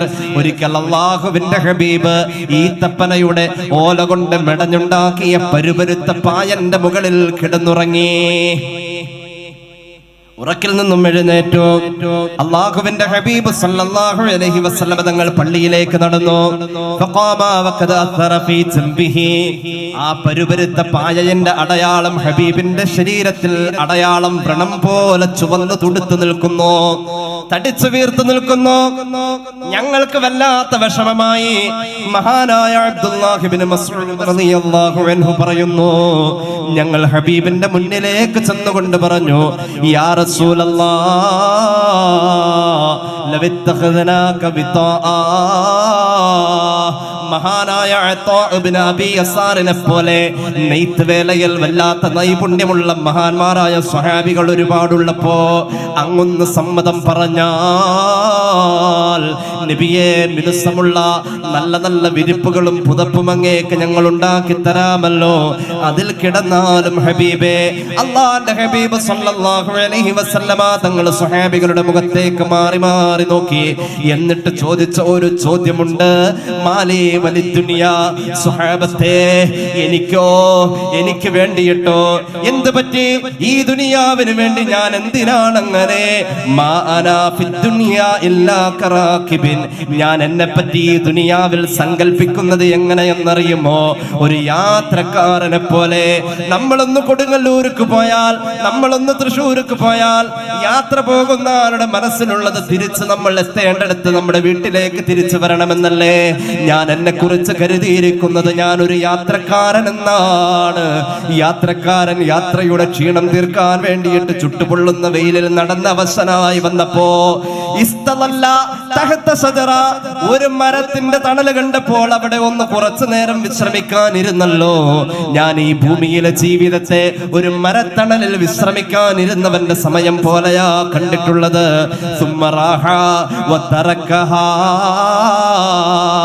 അവന്റെ സമയം വന്നപ്പോൾ ആ തണലുപേക്ഷിച്ചു കൊണ്ടവന്റെ യാത്ര തുടർന്ന പോലെയാ ഞാൻ എന്റെ ജീവിതത്തെ കണ്ടതെന്ന് സയ്യിദുനാ റസൂലുള്ളാഹി. മഹാന്മാരായ സ്വഹാബികൾ അത് വല്ലാതെ ചിന്തിച്ചു പോയ വാക്കാണ്. ഇമാം ബുഖാരി അവിടുത്തെ സ്വഹീഹിൽ ഉദ്ധരിക്കുന്നതായി കാണാം. മഹാനായ അബ്ദുല്ലാഹ് ഇബ്നു ഉമർ തങ്ങൾ ഒരിക്കൽ ഹബീബായ നബി തങ്ങൾ ഇങ്ങനെ ചേർത്ത് പിടിച്ചു. മഹാനായ അബ്ദുല്ലാഹ് ഇബ്നു ഉമർ എന്ന് പറയുന്ന കൊച്ചുമോന്റെ തോളിലൂടെ റസൂലുള്ളാഹി കൈയിട്ടു. ഹബീബായ നബി തങ്ങൾ എന്റെ ശരീരത്തോട് ശരീരത്തെ അണച്ചു പിടിച്ചു. അഖദ റസൂലുള്ളാഹി സ്വല്ലല്ലാഹു അലൈഹി വസല്ലമ ബിമൻകിബയ്യ. എന്റെ രണ്ട് ചുമലിലും ഹബീബായ പ്രവാചകന്റെ മിനുസമുള്ള കൈത്തണ്ട് കൊണ്ട് തലോടിയിട്ട് സ്നേഹത്തോടു കൂടെ എന്റെ മുഖത്തേക്ക് നോക്കിയിട്ട് വാത്സല്യം തുളുമ്പുന്ന വാക്കുകളാൽ എന്നോട് പറഞ്ഞ ഉപദേശം, കും ഫിദ് ദുനിയാ കഅന്നക ഗരീബ്. പരിചയമില്ലാത്തൊരു നാട്ടിലേക്ക് യാത്ര പോയവനെ പോലെ, ഒരാവശ്യം നടക്കാൻ വേണ്ടി പരിചയമില്ലാത്ത നാട്ടിലേക്ക് യാത്ര പോയവനെ പോലെ മോനെ നീ നിന്റെ ജീവിതത്തെ കാണാ. നമ്മുടെ തൊട്ടടുത്ത് കാണുന്ന ഹൈവേ ക്രോസ് ചെയ്ത് കിടക്കുന്ന മനുഷ്യനെ പോലെ, ഒരു വഴി മുറിച്ച് കടക്കുന്നവനെ പോലെ ഒരു ചെറിയ യാത്ര, തൊട്ടിലിൽ തുടങ്ങി ഖബർ വരെയുള്ള ഒരു ചെറിയ യാത്ര, അത്രേ നീ ഈ ജീവിതത്തെ പ്രതീക്ഷിക്കാവൂ എന്ന് ആരാ പറഞ്ഞത്? സയ്യിദുനാ റസൂലുള്ളാഹി. ഈ ഹദീസ് കേട്ട മഹാനായ അബ്ദുല്ലാഹ് ഇബ്നു ഉമർ തങ്ങള് ഇമാം ബുഖാരി ഇവിടുത്തെ സ്വഹീഹുൽ ഉദ്ധരിക്കുന്നു. മഹാനായ അബ്ദുല്ലാഹ് ഇബ്നു ഉമർ പിന്നെ ഇങ്ങനെ പറഞ്ഞു നടക്കാൻ തുടങ്ങി. വകാന ഇബ്നു ഉമർ യഖൂലു ഇദാ അംസൈത ഫലാ തൻതദിർ സ്വബാഹ. മഗ്രിബ് കഴിഞ്ഞാൽ അടുത്ത സുബഹി പ്രതീക്ഷിക്കല്ലേ, സുബഹി കഴിഞ്ഞാൽ ളുഹർ പ്രതീക്ഷിക്കല്ലേ. വഇദാ അസ്ബഹത ഫലാ തൻതദിർ മസാ. സുബഹി നിസ്കരിച്ചവൻ മഗ്രിബ് നിസ്കരിക്കാനുണ്ടാകുമെന്ന് പ്രതീക്ഷിക്കല്ലേ. രാത്രിയിൽ നമ്മൾ വെക്കുന്ന അലാറം കേൾക്കാൻ സുബഹിക്ക് ഞാനും നിങ്ങളും ഉണ്ടാകുമെന്ന് പ്രതീക്ഷിക്കല്ലേ. സ്വഹീഹുൽ ബുഖാരിയുടെ ഹദീസാണ്. നമ്മൾ ചിന്തിച്ചോ? നമ്മൾ ആലോചിച്ചു? വലിയ വലിയ ആൾക്കാരൊക്കെ ഇത് ആലോചിച്ചതാണ്. വലിയ വലിയ ആളുകളെല്ലാവരും ഇത് ആലോചിച്ച് നടന്നു. നമുക്കിത് ഉൾക്കൊള്ളാൻ പറ്റുന്നില്ല. എന്താ അതിന്റെ കാരണമെന്ന് ലോകം കണ്ട ഏറ്റവും വലിയ മനഃശാസ്ത്രജ്ഞൻ സയ്യിദുനാ റസൂലുള്ളാഹി സ്വല്ലല്ലാഹു അലൈഹി വസല്ലം പഠിപ്പിച്ചിട്ടുണ്ട്. ഈ യാഥാർത്ഥ്യത്തെ മനസ്സിലേക്ക് ഉൾക്കൊള്ളാൻ നമുക്ക് പറ്റുന്നില്ല. അതിന്റെ കാരണം അല്ലാഹുവിന്റെ ഹബീബ് പഠിപ്പിച്ചു, നമ്മുടെ മനസ്സിൽ തുരുമ്പാ. അപപങ്കിലമായ കറുത്ത അടയാളം കൊണ്ട് നിറഞ്ഞു നിൽക്കുന്ന കരിവാളിച്ച മനസ്സിലേക്ക് ഈ ചിന്ത വരൂല. നമ്മുടെ മനസ്സിനെ നന്നാക്കാൻ, നമ്മുടെ ഖൽബിനെ നന്നാക്കാൻ രണ്ട് വഴിയാ റസൂലുള്ളാഹി പഠിപ്പിച്ചിട്ടുള്ളത്. ഇന്നൽ ഖുലൂബ തസ്ദഉ കമാ യസ്ദഉൽ ഹദീദു ഇദാ അസ്ബഹുൽ മാ. ഇരുമ്പിൽ വെള്ളമടിച്ചാൽ, ഇരുമ്പിൽ ഈർപ്പമെത്തിയാൽ, നനവെത്തിക്കഴിഞ്ഞാൽ ഇരുമ്പെന്ന് പറയുന്ന, അയണെന്ന് പറയുന്ന ലോഹം ഓക്സിജനുമായി പ്രവർത്തിച്ച് അതിൽ വരുന്ന ക്ലാവ്, അതിൽ വരുന്ന തുരുമ്പ്, ആ തുരുമ്പ് കളയാൻ കൊല്ലന്റെ ആലയിലെ ഉലയിലെ കാർബൺ കത്തിയ തീയിലിട്ട് ഇരുമ്പ് കാഞ്ഞെടുത്താൽ ഇരുമ്പിന്റെ തുരുമ്പ് കളയാം. മനുഷ്യന്റെ ഹൃദയത്തിന്റെ തുരുമ്പ് കളയാൻ എന്താ ചെയ്യേണ്ടത് നബിയേ? ഹബീബായ നബി തങ്ങൾ പറഞ്ഞു സല്ലല്ലാഹു അലൈഹി വസല്ലം രണ്ട് വഴിയാ. അതിലൊരു വഴി നമുക്ക് റമദാനിൽ സാധ്യമാ. ഒന്നാമത്തെ വഴി തിലാവത്തുൽ ഖുർആൻ. ഇമാം ബൈഹഖി ഇവിടുത്തെ ശുഅബിൽ ഉദ്ധരിക്കുന്നുണ്ട് ഹദീസ്. തനിച്ചിരുന്ന് ഖുർആൻ ഓതാ, തനിച്ചിരുന്ന് ഖുർആൻ ഓതാ. ഖുർആൻ ഓതൽ വർദ്ധിപ്പിച്ചോളൂ. സ്വന്തം ശരീരത്തെ കേൾപ്പിച്ചുകൊണ്ട് ഖുർആൻ ഓതിക്കോളൂ. മരണചിന്ത മനസ്സിലേക്ക് വരും. കറപോയ മനസ്സുണ്ടാക്കാൻ കഴിയും. അല്ലാഹുവിന്റെ നൂറാനിയത്തുള്ള ഹൃദയം ഉണ്ടാക്കാൻ കഴിയും. ഈമാന്റെ വെളിച്ചമുള്ള ഹൃദയം ഉണ്ടാക്കാൻ കഴിയും. നിസ്കരിക്കാൻ നിന്നാൽ മറ്റുള്ള ചിന്തകൾ മനസ്സിൽ നിന്ന് കളയാൻ കഴിയും. തനിച്ചിരുന്നുള്ള ഖുർആൻ പാരായണം കൊണ്ടാ കഴിയാ. രണ്ടാമത്തെ മരുന്ന് റസൂലുള്ളാഹി പറഞ്ഞു. രണ്ടാമത്തേത് ദിക്റുൽ മൗത്തി, സ്വന്തം മരണത്തെ കുറിച്ചുള്ളതായ ഓർമ്മയാ. സ്വന്തം മരണത്തെ കുറിച്ചുള്ള ഓർമ്മ. നമ്മുടെ വീടിന്റെ മുൻവശത്തും ഒരു നീലട്ടാർ പായ വലിച്ചു കെട്ടുന്ന ദിവസത്തെ കുറിച്ച് ഓർക്കാ. നമ്മുടെ വീടിന്റെ മുന്നിലും ചുവന്ന വാടക കസേര കൊണ്ടുവന്ന് മറ്റുള്ളവർ നിരത്തിയിടുന്നതായ ദിവസത്തെ കുറിച്ച് ഓർക്കാ. ആർക്കും കൂടുതൽ വർത്തമാനമില്ലാത്ത മൗനം നിറഞ്ഞു നിൽക്കുന്ന ദിവസത്തെ കുറിച്ച് ഓർക്കാ. നാം ആരും ക്ഷണിക്കാതെ എത്ര തിരക്കുണ്ടെങ്കിലും അത് മാറ്റിവെച്ചിട്ട് നമ്മുടെ പ്രിയപ്പെട്ട ബന്ധുക്കൾ മുഴുവനും നമ്മുടെ വീട്ടുമുറ്റത്തേക്ക് ഒഴുകിയെത്തുന്നതായ ആ ദിവസത്തെ കുറിച്ച് ചിന്തിക്കാം. ക്ഷണക്കത്തടിച്ചുണ്ടാക്കിയിട്ട് കല്യാണത്തിന് വിളിച്ചാൽ എത്രയോ വൈകി വരുന്നവരാ, എത്രയോ നേരത്തെ അറിയിച്ചിട്ട് വൈകി വരുന്നവരാ. എന്നാൽ ഒരൊറ്റ ഫോൺ കോളിൽ 6 മണിക്കൂറിനുള്ളിൽ വീട്ടിലേക്ക് എത്തുന്ന, നാം ആവശ്യപ്പെടാതെ നമ്മെ അന്ന് കുളിപ്പിക്കാനും വൃത്തിയാക്കാനും, അന്ന് നമ്മുടെ ശരീരത്തിന് വേണ്ടി ഓരോരുത്തരും അറപ്പില്ലാതെ വെറുപ്പില്ലാതെ ഓടി ഓടി പണിയെടുക്കാനും, നമുക്ക് വേണ്ടി പള്ളിക്കാട്ടിൽ ഖബർ വെട്ടാനും, നമുക്ക് വേണ്ടതായ കാര്യങ്ങൾ ചെയ്യാനും, മയ്യത്ത് നിസ്കാരത്തിന് ആരാണ് നേതൃത്വം കൊടുക്കേണ്ടതെന്ന് തീരുമാനിക്കാനും, മറവ് ചെയ്തു കഴിഞ്ഞാൽ മയ്യത്തെടുക്കുന്നതിന്റെ തൊട്ടു മുന്നേ വാപ്പായെന്നോ ഉമ്മായെന്നോ മുഹമ്മദെന്നോ സഹലെന്നോ അബൂബക്കറെന്നോ എന്ന് പറയാതെ പിന്നെ പറയുന്നത് മയ്യത്തെപ്പോഴാ എടുക്കാ, മയ്യത്തെപ്പോഴാ കൊണ്ടുവരാ. മയ്യത്തെടുക്കുന്ന സമയം പറഞ്ഞല്ലേ, ഖബർ ശരിയായോ? ആ സമയങ്ങളിൽ നമുക്ക് വേണ്ടപ്പെട്ടവരുടെ മുഴുവനും വായിൽ വരുന്ന വർത്തമാനം ഇത് മാത്രമാ. നിന്നെ പിന്നെ പറയുന്നത് മയ്യത്തെന്ന. അങ്ങനത്തെ ഒരു ചിന്ത നിന്റെ മനസ്സിലേക്ക് ജീവിതത്തിൽ ഓരോ ദിവസവും കൊണ്ടുവരാൻ കഴിഞ്ഞാൽ, അല്ലാഹുവേ ഞാൻ ഇവിടെ നിന്ന് യാത്ര പറയണമല്ലോ, ആ യാത്ര പറയാൻ നേരത്ത് നുണ പറയാൻ മാത്രം നാവ് ചലിപ്പിച്ച ഞാൻ, മറ്റുള്ളവന്റെ ഗീബത്ത് പറയാൻ വേണ്ടി നാവ് ചലിപ്പിച്ച ഞാൻ, ഈ പരിശുദ്ധ റമദാൻ വന്നപ്പോഴും ഞാൻ കുറ്റവും കുറവും പറയാൻ വേണ്ടി എന്റെ നാവ് ചലിപ്പിച്ചല്ലോ. ആ നാവിലേക്ക് എങ്ങനെയാ അല്ലാ ഒരൊറ്റ പ്രാവശ്യം ലാ ഇലാഹ ഇല്ലല്ലാഹ് എന്ന് കറകളഞ്ഞ രീതിയിൽ തെറ്റുകൂടാതെ ഒന്ന് പറയാൻ എനിക്ക് കഴിയുമോ അല്ലാ? ഓരോരുത്തരും അതങ്ങ് ചിന്തിച്ചാൽ മനസ്സിന്റെ കറ കളയാൻ കഴിയുമെന്ന് സയ്യിദുനാ റസൂലുള്ളാഹി മഹാനായ സയ്യിദുനാ ഉമർ ഇബ്നുൽ ഖത്താബ് തങ്ങള് ഈ ഒരു ചിന്തക്ക് വേണ്ടി പണം ചെലവാക്കിയ ആളാ. ഈ ഒരു ചിന്ത ഉണ്ടാവാൻ വേണ്ടി പണം ചെലവാക്കി, അതില്ലാഞ്ഞിട്ടൊന്നുമല്ല. ആ ചിന്ത ഒരുപാട് ഉണ്ടായിരുന്നു, പക്ഷെ അത് പോരാ, കുറച്ചുകൂടി വേണം. ആ ചിന്ത കുറച്ചുകൂടി വേണം. ആ ചിന്ത കുറച്ചുകൂടി വേണം. അതിനുവേണ്ടി ഉമർ ഇബ്നുൽ ഖത്താബ് ഖജനാവിൽ നിന്നും സ്വീകരിച്ചതായ തുച്ഛമായ ശമ്പളത്തിന്റെ സിംഹഭാഗം, ഉമറേ നീ മരിക്കുമെന്ന് പറയാൻ വേണ്ടി ആളെ ഏൽപ്പിക്കാൻ ശമ്പളമായി നിശ്ചയിച്ചു. ഇത് ഉമർ ഇബ്നുൽ ഖത്താബ് തങ്ങൾ മാത്രം ചെയ്തതല്ല. ആ പരമ്പരയിൽ പലരെയും അങ്ങനെ കാണാം. ഉമർ ഇബ്നുൽ ഖത്താബ് തങ്ങളുടെ പൊന്നുമോൻ ആസിം എന്നവരുടെ മകൾ ഉമ്മു ആസിമിന്റെ മകൻ മഹാനായ ഉമർ ഇബ്നു അബ്ദുൽ അസീസ് റളിയല്ലാഹു അൻഹു എന്ന രണ്ടാം ഉമർ, ആ മഹാനും അങ്ങനെ ചെയ്തിരുന്നു. ഇമാം ഗസ്സാലി ഇവിടുത്തെ മുകാശഫത്തുൽ ഖുലൂബിൽ പറയുന്നുണ്ട്, മഹാനായ ഉമർ ഇബ്നു അബ്ദുൽ അസീസ് റളിയല്ലാഹു അൻഹു ശമ്പളക്കാരനെ നിശ്ചയിച്ചിരുന്നു. വലിയ മഹാൻ, രാവ് മുഴുവൻ നിസ്കരിച്ച് തീർത്ത മഹാൻ, ഒരു കുലമുന്തിരി കഴിക്കാൻ മോഹവുമായി നടന്ന മഹാൻ. ഒരു കുലമുന്തിരി കേട്ടിട്ടില്ലേ? ഉണ്ടോ സഖി ഒരു കുലമുന്തിരി വാങ്ങിടുവാനായി നാലണ കയ്യിൽ ഉണ്ട് പ്രിയേ കൽബിലൊരാശ മുന്തിരി തിന്നിടുവാൻ. ആ മഹാൻ ഉമർ ഇബ്നുൽ ഖത്താബ് തങ്ങൾ പറഞ്ഞല്ലോ, എന്റെ പിൻഗാമിയായി നെറ്റിത്തടത്തിൽ മുറിവിന്റെ അടയാളമുള്ള ഒരു മഹാൻ ഈ ഭൂമിയിൽ വരാനുണ്ടേ. മശ്രിഖ് മുതൽ മഗ്രിബ് വരെ ആ മഹാൻ ഭൂമിയിൽ നീതി നിറയ്ക്കുമെന്ന് സയ്യിദുനാ ഉമർ ഇബ്നുൽ ഖത്താബ് പറഞ്ഞിട്ടുള്ള മഹാനായ ഉമർ ഇബ്നു അബ്ദുൽ അസീസ് ഭൂമിയിൽ നീതി നിറച്ചു. ആ മഹാൻ എത്രത്തോളം? മഹാനായ മൂസ ഇബ്നു അഅ്യുൻ തങ്ങൾ പറയാ, ആടും ചെന്നായയും ഒരു മെച്ചിൽ പുറത്ത് ഒരുമിച്ച് മേഞ്ഞു നടന്ന കാലമായിരുന്നു. ചരിത്രത്തിൽ അങ്ങനെ കണ്ടിട്ടില്ല. അങ്ങനെ ഒരു കാലം സംവിധാനിച്ച മഹാൻ ഉമർ ഇബ്നു അബ്ദുൽ അസീസ് എന്ന ഖാജാ മഹാനവറുകൾ ചില പണ്ഡിതന്മാർക്ക് ശമ്പളം കൊടുത്തു തന്റെ വരുമാനത്തിൽ നിന്നും. എന്നിട്ട് പറഞ്ഞു, എനിക്ക് വേണ്ടി വഅ്ള് പറഞ്ഞു തരണേ.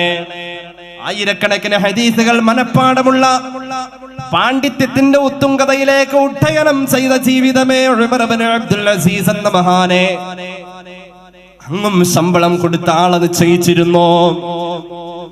നമ്മൾ ട്രെയിനറെ വെക്കാറുണ്ട്. 10 മണിക്ക് കഴിക്കേണ്ട ഗുളിക കഴിക്കാൻ ഒരു ട്രെയിനർ വേണം. നമുക്കൊരു പരിശീലകൻ വേണം. 8 മണിയുടെ ബ്രേക്ക്ഫാസ്റ്റ് കഴിക്കാൻ ഒരാളെ ശമ്പളം കൊടുത്ത് ഏൽപ്പിക്കുന്നു. അതൊന്ന് ഓർമ്മപ്പെടുത്താൻ. തിരക്കാണ് തിരക്കാണ് തിരക്കാണ്. എത്രയെത്ര മാനേജർമാരുള്ള വലിയ വലിയ മുതലാളിമാർ, പേഴ്സണൽ സെക്രട്ടറിമാരുള്ള എത്രയെത്ര വലിയ വലിയ ഉദ്യോഗസ്ഥന്മാർ. എന്നാൽ മഹാനായ ഉമർ ഇബ്നു അബ്ദുൽ അസീസ് തങ്ങൾക്ക് ഇങ്ങനെ ഒരു ശമ്പളക്കാരനുണ്ടായിരുന്നു. ആ മഹാൻ പറയും, എനിക്ക് വേണ്ടി നിങ്ങൾ തരേണ്ട ഉപദേശം, അന്ത അവ്വലു ഖലീഫത്തിൻ തമൂത്. ഉമർ ഇബ്നു അബ്ദുൽ അസീസേ, ഇനി ഭൂമിയിൽ ഒരു മരണം തൊട്ടടുത്ത സമയം നടക്കാനുണ്ട്. ഇനി ഭൂമിയിൽ മരിക്കാൻ പോകുന്ന ആദ്യത്തെ മനുഷ്യൻ താങ്കളാ. ഒന്നങ്ങ് ചിന്തിച്ചേ. ഇനി ഭൂമിയിൽ ഇനി ഭൂമിയിൽ ഒരു മരണം സംഭവിച്ചാൽ ആ മരണം താങ്കളുടേതാ എന്നൊന്ന് ചിന്തിച്ചേ എന്നായിരുന്നു വഴി. ഇതങ്ങനെ കുറെ ദിവസം ഇങ്ങനെ പറഞ്ഞു. അപ്പോൾ മഹാനായ ഉമർ ഇബ്നു അബ്ദുൽ അസീസ് തങ്ങൾ പറഞ്ഞു, ആ പണ്ഡിതനോട് പറഞ്ഞു, ജോലി കുറച്ചും കൂടി കൂടിയിട്ടുണ്ട്. ഈ പറയുന്ന വാക്കുകളൊന്ന് മാറ്റിയേ, ഒന്നുകൂടി കൂടുതൽ പറയണേ.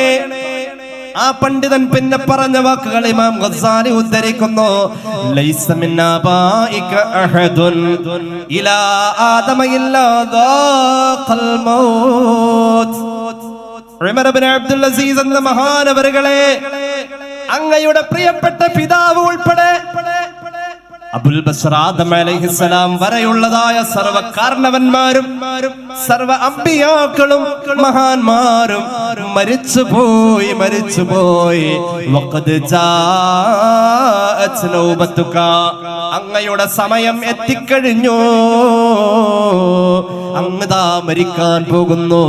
സ്വല്ലല്ലാഹു അലാ മുഹമ്മദ്. മഹാന്മാർ രേഖപ്പെടുത്തുന്നത് കാണാം. എങ്ങനെയാ നമ്മൾ മരിച്ചാൽ ആ വേദനയെ നമ്മുടെ ശരീരം ഉൾക്കൊള്ളാം. മഹാനായ ഈസാ അലൈഹിസ്സലാത്തു വസ്സലാം മരിച്ചവരെ ജീവിപ്പിച്ച മഹാനല്ലേ ഖുർആൻ. വഉഹിയൽ മൗതാ ബിഇദ്നില്ലാഹ്, മരിച്ചവരെ ജീവിപ്പിച്ച മഹാനല്ലേ സയ്യിദുനാ ഈസാ. മരിച്ചവരെ പേര് ചൊല്ലി വിളിച്ചാൽ ജീവിക്കുമായിരുന്നു. ഇത് ഖുർആൻ പറഞ്ഞതാ. മരിച്ചവരെ ജയിപ്പിച്ചു. വറസൂലൻ ഇലാ ബനീ ഇസ്രായീല അന്നീ ഖദ് ജിഅ്തുകും ബിആയത്തിൻ മിർ റബ്ബികും وأني أخلق لكم من الطين كهيئة الطير فأنفخ فيه فيكون طيرا بإذن الله وأبرئ الأكمه والأبرص وأحيي الموتى بإذن الله. മരിച്ചവരെ ജീവിപ്പിക്കും.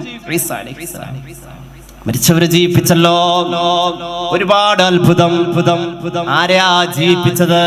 90 വയസ്സെത്തിയ ഉപ്പാപ്പ മരിച്ചപ്പ മൂപ്പരല്ല ജീവിപ്പിച്ചത്. ആ മൂപ്പരെ ജീവിപ്പിച്ച പ്രശ്നവും. കാരണം ഇത് കുറെ കാത്തിരുന്നിട്ടാ പോയത്. ആധാരമൊക്കെ തിരിച്ചെഴുതേണ്ടി വരും. അതിനോട് വലിയ താല്പര്യമില്ല. ആ ജീവിപ്പിക്കലല്ല.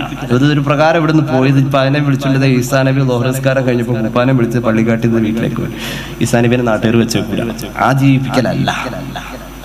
ഈസാ നബിയുടെ കാലഘട്ടത്തിൽ 20 വർഷം നീണ്ടുനിന്ന ഒരു പകർച്ചവ്യാധി ഉണ്ടായിരുന്നു.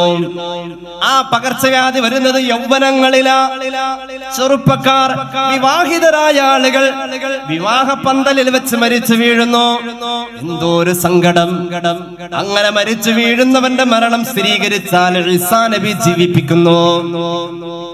ആ ജീവിപ്പിക്കലിനാ ഒരു പ്രത്യേകമായ അനുഭൂതിയുള്ളത്. അതിനാ ജനങ്ങളുടെ ഇടയിൽ ഒരു പരിഗണനയുള്ളത്.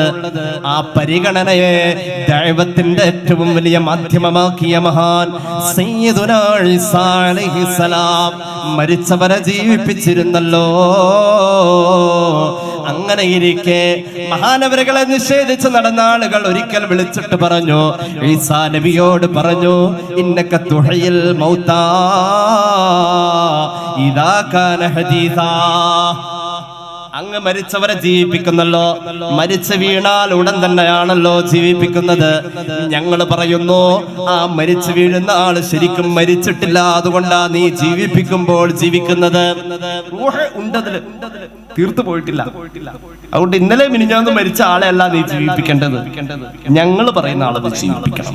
ഈസാ നബിയോട് പറഞ്ഞു, വലഅല്ലഹു ലം യകുൻ മയ്യിതാ. നീ ജീവിപ്പിക്കുന്നു എന്ന് പറയുന്നവർ യഥാർത്ഥത്തിൽ മരിച്ചിട്ടുണ്ടാവില്ല ഈസാ. അതുകൊണ്ട് പൂർവകാലത്ത് ജീവിച്ചു പോയ ആളുകളെ ഞങ്ങൾ കാണിച്ചു തരാം. അവരുടെ ഖബർ കാണിച്ചു തരാം. അവിടെ പോയിട്ട് അവരെ ജീവിപ്പിക്കണേ. ഈസാ നബിയോട് അവർ പറഞ്ഞ സമയത്ത് മഹാനായ ഈസാ അലൈഹിസ്സലാം അല്ലാഹുവിന്റെ വേണ്ടുക പ്രകാരം വഹയിന്റെ പിന്തുണയോടുകൂടെ ആ വെല്ലുവിളി ഏറ്റെടുക്കുകയാണ്. ചോദിച്ചു, ആരെയാ ജീവിപ്പിക്കേണ്ടത്? അവര് പറഞ്ഞു, 4000 കൊല്ലം മുന്നേ മരിച്ചുപോയ മഹാനായ നൂഹ് നബിയുടെ പൊന്നുമോൻ സാം അലൈഹിസ്സലാം. സാം നബിയെ നിങ്ങൾ ജീവിപ്പിക്കണേ. സാം നബി അലൈഹിസ്സലാമിന്റെ ഖബറിന്റെ സമീപത്തേക്ക് പോയി മഹാനായ ഈസാ അലൈഹിസ്സലാം അപ്പുറത്തേക്ക് മാറി നിന്ന് ഫസല്ലാ റകഅതൈനി 2 റകഅത്ത് സുന്നത്ത് നിസ്കരിച്ചു. എന്നിട്ട് അല്ലാഹുവോട് ദുആ ചെയ്തു. ഫഹയ്യാ സമാ. എന്നിട്ട് സാം നബി അലൈഹിസ്സലാമിന്റെ ഖബറിന്റെ മുന്നിൽ ചെന്നിട്ട് സാം നബി അലൈഹിസ്സലാമിനെ പേര് ചൊല്ലി വിളിച്ചപ്പോ സുബ്ഹാനല്ലാഹ്, സാം നബി അലൈഹിസ്സലാം എഴുന്നേറ്റ് വരികയാ. ഖബർ പൊളിച്ചിട്ട് സാം നബി അലൈഹിസ്സലാം എഴുന്നേറ്റ് വരികയാ. ഈസാ അലൈഹിസ്സലാം നോക്കിയപ്പോൾ ഫൈദാ റഅ്സുഹു വൽഹിയതുഹു ഖദ് ബിയല്ലാഹ്. സാം അലൈഹിസ്സലാത്തു വസ്സലാമിന്റെ താടിയും തലമുടിയുമെല്ലാം നിറച്ച് അതാ വെളുത്തിരിക്കുന്നു. നിറച്ച് വെളുത്തിരിക്കാം. സാം നബി അലൈഹിസ്സലാം വഫാത്തായിട്ട് 4000 കൊല്ലായി. ഈസാ നബി അത്ഭുതപ്പെട്ടു. ചോദിച്ചു, സലാം പറഞ്ഞു. സലാം അടക്കി. യാ സാമു മാ ഹാദ ശൈബു. സാമേ, ഈ കാണുന്ന നിറയെന്താ? ഈ കാണുന്ന നര എന്താണ് സമേ വലമ്യക്കും ഫീ സമാനിക മനുഷ്യരിൽ നര ഉണ്ടാവാ എന്നത് അങ്ങയുടെ കാലഘട്ടത്തിലല്ലോ. അങ്ങയുടെ കാലശേഷം 2000 കൊല്ലം കഴിഞ്ഞ് വന്ന ഇബ്രാഹിം നബി അലൈഹിസ്സലാമിന്റെ കാലഘട്ടത്തിലല്ലേ മനുഷ്യരുടെ ശരീരത്തിൽ നരച്ചരോമം കണ്ടത്. മനുഷ്യർ നരച്ചിട്ട് 4000 കൊല്ലയായുള്ളൂ. സാ നബി അലൈഹിസ്സലാത്തു വസ്സലാം ഏകദേശം 6000-ൽ പരം കൊല്ലങ്ങൾക്ക് മുന്നേ മരിച്ചുപോയ ആളാണ്. മഹാനായ സാം നബി അലൈഹിസ്സലാം അങ്ങ് പറയാൻ തുടങ്ങി, സമിഅതു നിദാഅക, ഖബറിന്റെ സമീപം വന്നുകൊണ്ട് ഈസാ നബിയെ നബുവത്തിന്റെ ശബ്ദത്തിൽ അങ്ങന്റെ പേര് ചൊല്ലി വിളിച്ചപ്പോ ഞാൻ മനസ്സിലാക്കി അന്നൽ ഖിയാമത ഖദ് ഖാമത്, ഇസ്രാഫീൽ സൂറിലൂതിയതാണെന്ന്. വനഫിഖ ഫിസ്സൂരി ഫൈദാഹും മിനൽ അജ്ദാഥി ഇലാ റബ്ബിഹിം യൗസിലൂൻ. സൂറിലൂതിയാൽ ഖബറിൽ നിന്നും എഴുന്നേറ്റ് ഓടണമല്ലോ. ആ വിളിയായിരിക്കും ഇതെന്ന് ഞാൻ വിചാരിച്ചു. സാം നബി ഖബറിൽ സുഖനിദ്രയാ. സാം നബി അലൈഹിസ്സലാം ഖബറിൽ സുഖനിദ്രയാ. എണീക്കണം എന്നുള്ളൊരു ഓർമ്മയില കിടക്ക അല്ലേ? ഒരു ബാങ്ക് വിളിക്കണ മുക്രി ബാങ്ക് വിളിക്കൂലോ അല്ലെ? മുക്രി ഒരു 3 മണിക്ക് കിടക്കാണ്. ചുമ്മാ കിടന്നതാ. അസ്ർ വാങ്ക് വിളിക്കാനാകുമ്പോഴേക്ക് എണീക്കാം. അപ്പോഴുണ്ട് 3:30 പള്ളിയിൽ വന്നൊക്കെ ഉണ്ടല്ലോ, വാതിലങ്ങൾ തുറന്നോടുകൂടി ആ സൗണ്ട് കേട്ടപ്പോ ചാടി എണീക്കും. വിളിക്കാനായോ അല്ലേ? ഇസ്രാഫീൽ ഊതുന്നതും കാത്ത് ഇങ്ങനെ കിടക്കാം. സുഖനിദ്ര. ദിയാപ്പിള ഉറങ്ങണ പോലെ ഉറങ്ങിക്കോന്ന് ഖബറിൽ പറഞ്ഞിട്ട് പോകൂലോ. അല്ലാഹു ആ ഭാഗ്യം തരട്ടെ. ആ ഉറക്കം ഉറങ്ങാം. ആ ഉറക്കം ഉറങ്ങാണ് ഖബറിൽ ആ മനുഷ്യൻ ഉണർന്നത്. ഈ വിളിയായിരിക്കും എന്ന് ഓർത്തിട്ട മഹാനായ സാം അലൈഹിസ്സലാം പറഞ്ഞു, അങ്ങയുടെ വിളി ഞാൻ സൂറെന്ന കാഹളത്തിലെ ഊത്തായിരിക്കുമെന്നാ വിചാരിച്ചത്. ആ ഒരൊറ്റ ഗൗരവത്തിലേക്ക് എന്റെ മനസ്സ് പോയപ്പോൾ അപ്പോഴാണ് ഞാൻ നിറച്ചുപോയത്. മഹാനായ സാമിനോട് ഈസാ അലൈഹിസ്സലാം ചോദിക്കുന്നുണ്ട്, ഓ സാമേ മുന്തുകം സനതൻ അൻത മയ്യിതുൻ. കൂടെ കുറെ നിഷേധികളുണ്ട്, അവരെ കേൾപ്പിച്ചുകൊണ്ട് ചോദിക്കാണ്, എത്ര കൊല്ലം മുന്നേ അങ്ങ് മരിച്ചുപോയത്? സാം നബി അലൈഹിസ്സലാം പറഞ്ഞു, ഞാൻ മരിച്ചുപോയിട്ട് മുൻദു 4000 സന, 4000 കൊല്ലമായി. 4000 കൊല്ലമായി ഇനി കേൾക്കണം.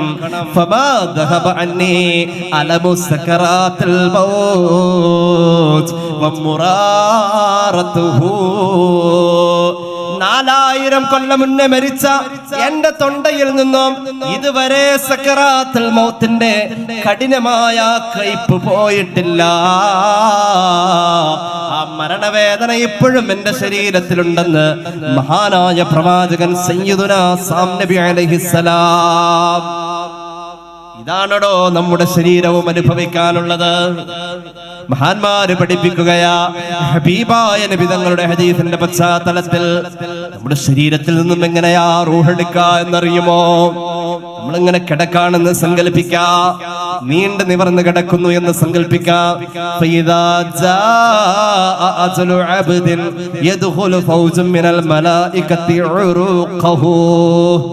മലക്കുകൾ വരുന്നു. നമ്മുടെ കാലിന്റെ ചുവട്ടിലായി ഇപ്പോൾ മലക്കുള്ളത്. എല്ലാവരും ഒരു നിമിഷം ഇവിടേക്ക് നോക്കൂ. നമ്മളൊന്ന് നീണ്ടു നിവർന്ന് കിടക്കുന്നു. നമ്മുടെ കാലിന്റെ ചുവട്ടിൽ മഹാനായ ഖാബിദുൽ അർവാഹ് മലക്ക് ഇസ്രായീൽ അലൈഹിസ്സലാം വന്ന് നിൽക്കാം.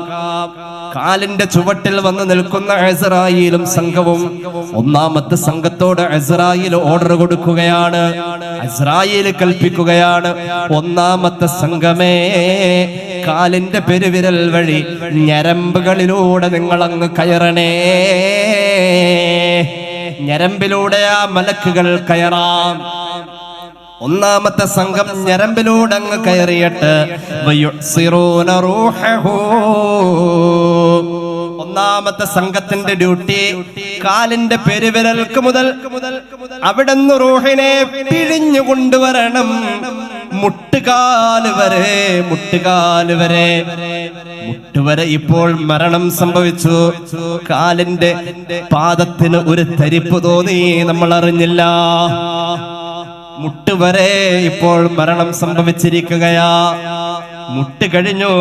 മുട്ടിലെത്തി നിൽക്കുന്ന ആ മഹാന്മാരായ മലക്കുകൾ അവിടെ നിന്നും താഴേക്കിറങ്ങുമ്പോൾ രണ്ടാമത്തെ വിഭാഗമുണ്ടല്ലോ, അവർ മുട്ടുകാലിലേക്ക് പ്രവേശിക്കുകയാ. മുട്ടുവരെ റൂഹ് പിടിച്ചത് നമ്മുടെ വീട്ടുകാർ കണ്ടതാ. ആ കാഴ്ചയിൽ നമ്മൾ പലതും കണ്ടതാ. കല്ലാ ഇദാ ബലഗതിത് തറാഖിയ വഖീല മൻ റാഖ് വظن أنه الفراق والتفت الساق بالساق. ഇപ്പൊ ഏകദേശം നമുക്ക് തോന്നി മരിച്ചുകൊണ്ടിരിക്കുകയാണ്. കാലിനോട് പിണഞ്ഞു. കാലിനോട് പിണഞ്ഞ നേരം ഖുർആൻ കാലിനോട് പിണഞ്ഞു. കാലിങ്ങനെ വലിഞ്ഞ് നീണ്ടു പോകുന്നത് കാണാറുണ്ട് മരിക്കുന്ന ആളുടെ ശരീരത്തിൽ. ഒരു ലക്ഷണം, ഒന്നാമത്തെ സംഘം പെരുവിരലിലൂടെ ഞരമ്പിലൂടെ കയറി മുട്ടുകാല് വരെ വന്ന് റൂഹ് പിടിച്ചു നിൽക്കുന്ന നേരം ആ സമയത്ത് കാലൊന്നു വലിഞ്ഞു നിൽക്കും. കാല് വലിഞ്ഞു നിൽക്കുന്ന സന്ദർഭത്തിൽ മുട്ടിൽ നിന്നും ഒന്നാമത്തെ സംഘം ഇറങ്ങുമ്പോൾ രണ്ടാമത്തെ സംഘം പിന്നെ മുട്ടുമുതൽ കൈലാ സുറത്തിഹി, അവന്റെ പൊക്കിള് വരെ റൂഹിങ്ങനെ പിഴിയാണ്. തോർത്ത് പിഴിഞ്ഞാൽ വെള്ളം ഇറ്റ് വീഴുന്ന പോലെ. കരിമ്പ് ജ്യൂസ് അടിക്കുന്ന മിഷൻ നിങ്ങൾ കണ്ടിട്ടില്ലേ?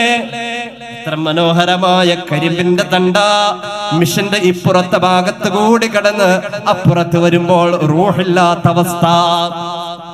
അതിന്റെ ആത്മാവിനെ മുഴുവനും പിഴിഞ്ഞെടുത്തു. രണ്ടാമത്തെ സംഘം കാലിന്റെ മുട്ടിൽ നിന്നും പ്രവേശിച്ചു. പൊക്കിള് വരെ അവർ റൂഹ് പിടിച്ചു. പൊക്കിള് വരെ റൂഹ് പിടിക്കുമ്പോൾ നമ്മുടെ പൊക്കിളിന്റെ താഴെ ഒരു നേർത്ത ഗ്രന്ഥിയുണ്ട്. ADH എന്ന അതിന്റെ പേര്. നമുക്ക് എപ്പോഴാണ് മൂത്രമൊഴിക്കേണ്ടതെന്ന് തോന്നിപ്പിച്ചുകൊണ്ട് തലച്ചോറിന്റെ നിർദ്ദേശത്തിൽ ബന്ധപ്പെടുന്നത് ആ ഗ്രന്ഥിയാ. എപ്പോഴാ നമുക്ക് മലവിസർജനം വേണ്ടതെന്ന് തീരുമാനിക്കുന്നത് ആ ഗ്രന്ഥിയാണ്. പൊക്കിള് വരെ മരിച്ചു പോയാൽ ആ ഗ്രന്ഥിയുടെ പ്രവർത്തനം നിലച്ചു. അപ്പോഴാ മരണവെപ്രാളത്തിൽ നമ്മൾ മലമൂത്ര വിസർജനം നടത്തും.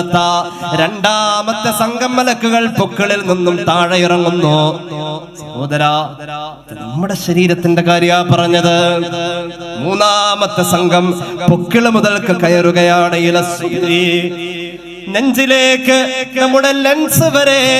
അപ്പോഴാ ശ്വാസ തടസ്സം വരാ. ഹൃദയത്തിന്റെ സ്പന്ദനം ഒരുപക്ഷെ കൂടാം, ഒരുപക്ഷെ കുറയാം. ശ്വാസമിടിപ്പ് ഇങ്ങനെ താളം തെറ്റുകയാ നെഞ്ചുവരെ. മൂന്നാമത്തെ സംഘം. അപ്പോഴും നമുക്കൊരു പ്രതീക്ഷയുണ്ട്, ഒരു പക്ഷെ രക്ഷപ്പെട്ടാലോ. തൊണ്ടക്കുഴിയിലേക്ക് എത്തുമ്പോഴും അവൻ പറയും മൻ റാഖ് കല്ലാ ഇദാ ബലഗതിത് തറാഖിയ. തൊണ്ടക്കുഴിയിലേക്ക് എത്തി, നെഞ്ചിന്റെ അതിര് കടന്നു. തൊണ്ടക്കുഴിയിലേക്ക് എത്തിയപ്പോൾ പറയപ്പെടും മൻ റാഖ്, ഇനി മരുന്ന് ഫലിക്കില്ല. ആരാ ഒന്ന് മന്ത്രിച്ചൂതാനുള്ളത്? പരിശുദ്ധ ഖുർആൻ, പരിശുദ്ധ ഖുർആൻ, പരിശുദ്ധ ഖുർആൻ. ആരാ ഒന്ന് മന്ത്രിച്ചൂതാനുള്ളത്? മന്ത്രിച്ചൂതുന്നതിന് ശിർക്കിന്റെ മുദ്ര കുത്തി കുഫറിന്റെ കൊപ്പത്തൊട്ടിയിലേക്ക് വലിച്ചെറിഞ്ഞവനും അന്ന് പറയും ആരാ ഒന്ന് മന്ത്രിച്ചൂതാൻ? പരിശുദ്ധ ഖുർആൻ, പരിശുദ്ധ ഖുർആൻ, പരിശുദ്ധ ഖുർആൻ. ആരാ ഇനി മന്ത്രിച്ചൂതാ? കാരണം മരുന്ന് ഇനി ഫലിക്കൂലാന്നവന് ബുദ്ധിയായി. തൊണ്ടക്കുഴിയിലേക്ക് എത്തിക്കഴിഞ്ഞാൽ പിന്നെയുണ്ടല്ലോ ഫലൗലാ ഇദാ ബലഗത്തിൽ ഹുൽഖൂം വഅൻതും ഹീനഇദിൻ തൻദുറൂൻ. പരിശുദ്ധ ഖുർആൻ തൊണ്ടയിലേക്ക് എത്തിയതിനെ നിങ്ങളും കണ്ടിട്ടുണ്ടാകും. ആ സമയം ആ സന്ദർഭത്തിൽ നിങ്ങൾ ഓരോരുത്തരും വാപ്പ എന്റെ മടിയിൽ കിടന്ന മരിച്ചത് ഉസ്താദേ, ഉമ്മാന്റെ മരണ നേരത്ത് ഞാൻ തൊട്ടടുത്തുണ്ടായിരുന്നു. ഇതൊക്കെ പറഞ്ഞവരൊക്കെ ഒന്ന് ഓർക്കണേ, ഇതൊക്കെ പറയേണ്ടവരൊന്ന് കേൾക്കണേ, ആലോചിച്ചു നോക്കണേ. ഏതെങ്കിലും ഒരാളുടെ മടിയിലായിരിക്കും ഞാനും നിങ്ങളും കിടക്കാ. അല്ലാഹുവേ, പടച്ച റബ്ബേ, ഞങ്ങളുടെ മരിച്ചുപോയവർക്ക് നീ മഗ്ഫിറത്ത് നൽകണേ അല്ലാ. കഴിഞ്ഞ റമദാനിന്റെ അവസാന ഭാഗത്തിലാ ഇരിങ്ങാലക്കുട ഹോസ്പിറ്റലിൽ നിന്നും മരണത്തിന്റെ 2 മണിക്കൂർ മുന്നേ ബഹുമാനനായ തരുപീടികയിൽ സയ്യിദ് മുഹമ്മദ് ഹാജിയുടെ ഫോണിൽ നിന്നും എന്റെ ഫോണിലേക്ക് ഒരു കോള് വന്നത്. പാപ്പാക്ക് തീരെ പറ്റുന്നില്ല ഉസ്താദേ, ഇങ്ങനെ 1000 ഫോൺ കോളുകൾ നമ്മൾ കേട്ടതല്ലേ. എന്റെ വല്യമ്മ മരിക്കാൻ നേരം ഉമ്മാന്റെ തോളിലേക്ക് അങ്ങ് ചാരിക്കിടന്നിട്ട് എന്റെ ഉമ്മാനെ ഒന്ന് അമർത്തി പിടിച്ചു. കാറിലാണ് കൊറോണയുടെ കെടുതിയിൽ ഹോസ്പിറ്റലിലേക്ക് എങ്ങാനും നേരത്തെ എത്തിയാൽ കലിമ ചൊല്ലിക്കൊടുക്കാനും ഒരിറ്റ് വെള്ളം കൊടുക്കാനും ആരുമില്ലാതെ അങ്ങനത്തെ ഒരവസ്ഥ വരാതെ അല്ലാഹു കൊടുത്തൊരു ഭാഗ്യം. മകളില്ല, പെണ്ണിനെ പ്രസവിച്ചു, പക്ഷെ വളർത്താൻ കഴിഞ്ഞില്ല. എന്റെ ഉമ്മ മകളായിരുന്നവർക്ക് അണച്ചു പിടിച്ചിട്ട അവസാനത്തെ വെപ്രാളത്തിന്റെ ഒരു പിടുത്തമുണ്ടല്ലോ, ആ ഒരു പിടുത്തത്തിൽ അങ്ങ് വേദനിപ്പിച്ചതല്ല, സഹിക്കാൻ പറ്റാതെ വന്നപ്പോൾ വിരലുകൾ അമർന്നു പോയതാ. ലാ ഇലാഹ ഇല്ലല്ലാഹ് എന്ന് ചൊല്ലാൻ വേണ്ടിയിട്ട് 1000 കുതിരശക്തിയെ ഒന്ന് ജീവിതത്തിൽ ഇതുവരെ എടുക്കാത്ത ബലപ്രയോഗത്തിലൂടെ ഒന്ന് കൊണ്ടുവരാൻ ശ്രമിച്ചതാ. അല്ലാഹുവിന്റെ ഖുർആൻ പറയുന്നു, ഈ കാഴ്ച നിങ്ങൾ പലരും കണ്ടിട്ടുണ്ടാകും. നിങ്ങളെക്കാളും, നിങ്ങൾ തൊട്ടടുത്ത് നിന്നത് കാണുന്നുണ്ടെങ്കിലും നിങ്ങളെക്കാളും ആ കാഴ്ചയെ കൂടുതൽ അറിയുന്നവൻ ഞാനാ. ആര് പറഞ്ഞു? അല്ലാഹു പറഞ്ഞു. അല്ലാഹു നമ്മുടെ അവസാനം നന്നാക്കി തരട്ടെ. നമ്മൾ മരിച്ചു പോകും, ഇങ്ങനെയാ നമ്മുടെ റൂഹ്. പിന്നെ ഇസ്രായേലിന്റെ നേതൃത്വം തൊണ്ടയിൽ നിന്നും അതങ്ങനെ കൊണ്ടുവന്ന് കണ്ണിലൂടെ കൊണ്ടുപോകും. അവസാനം റൂഹ് വന്നത് കണ്ണിലാ.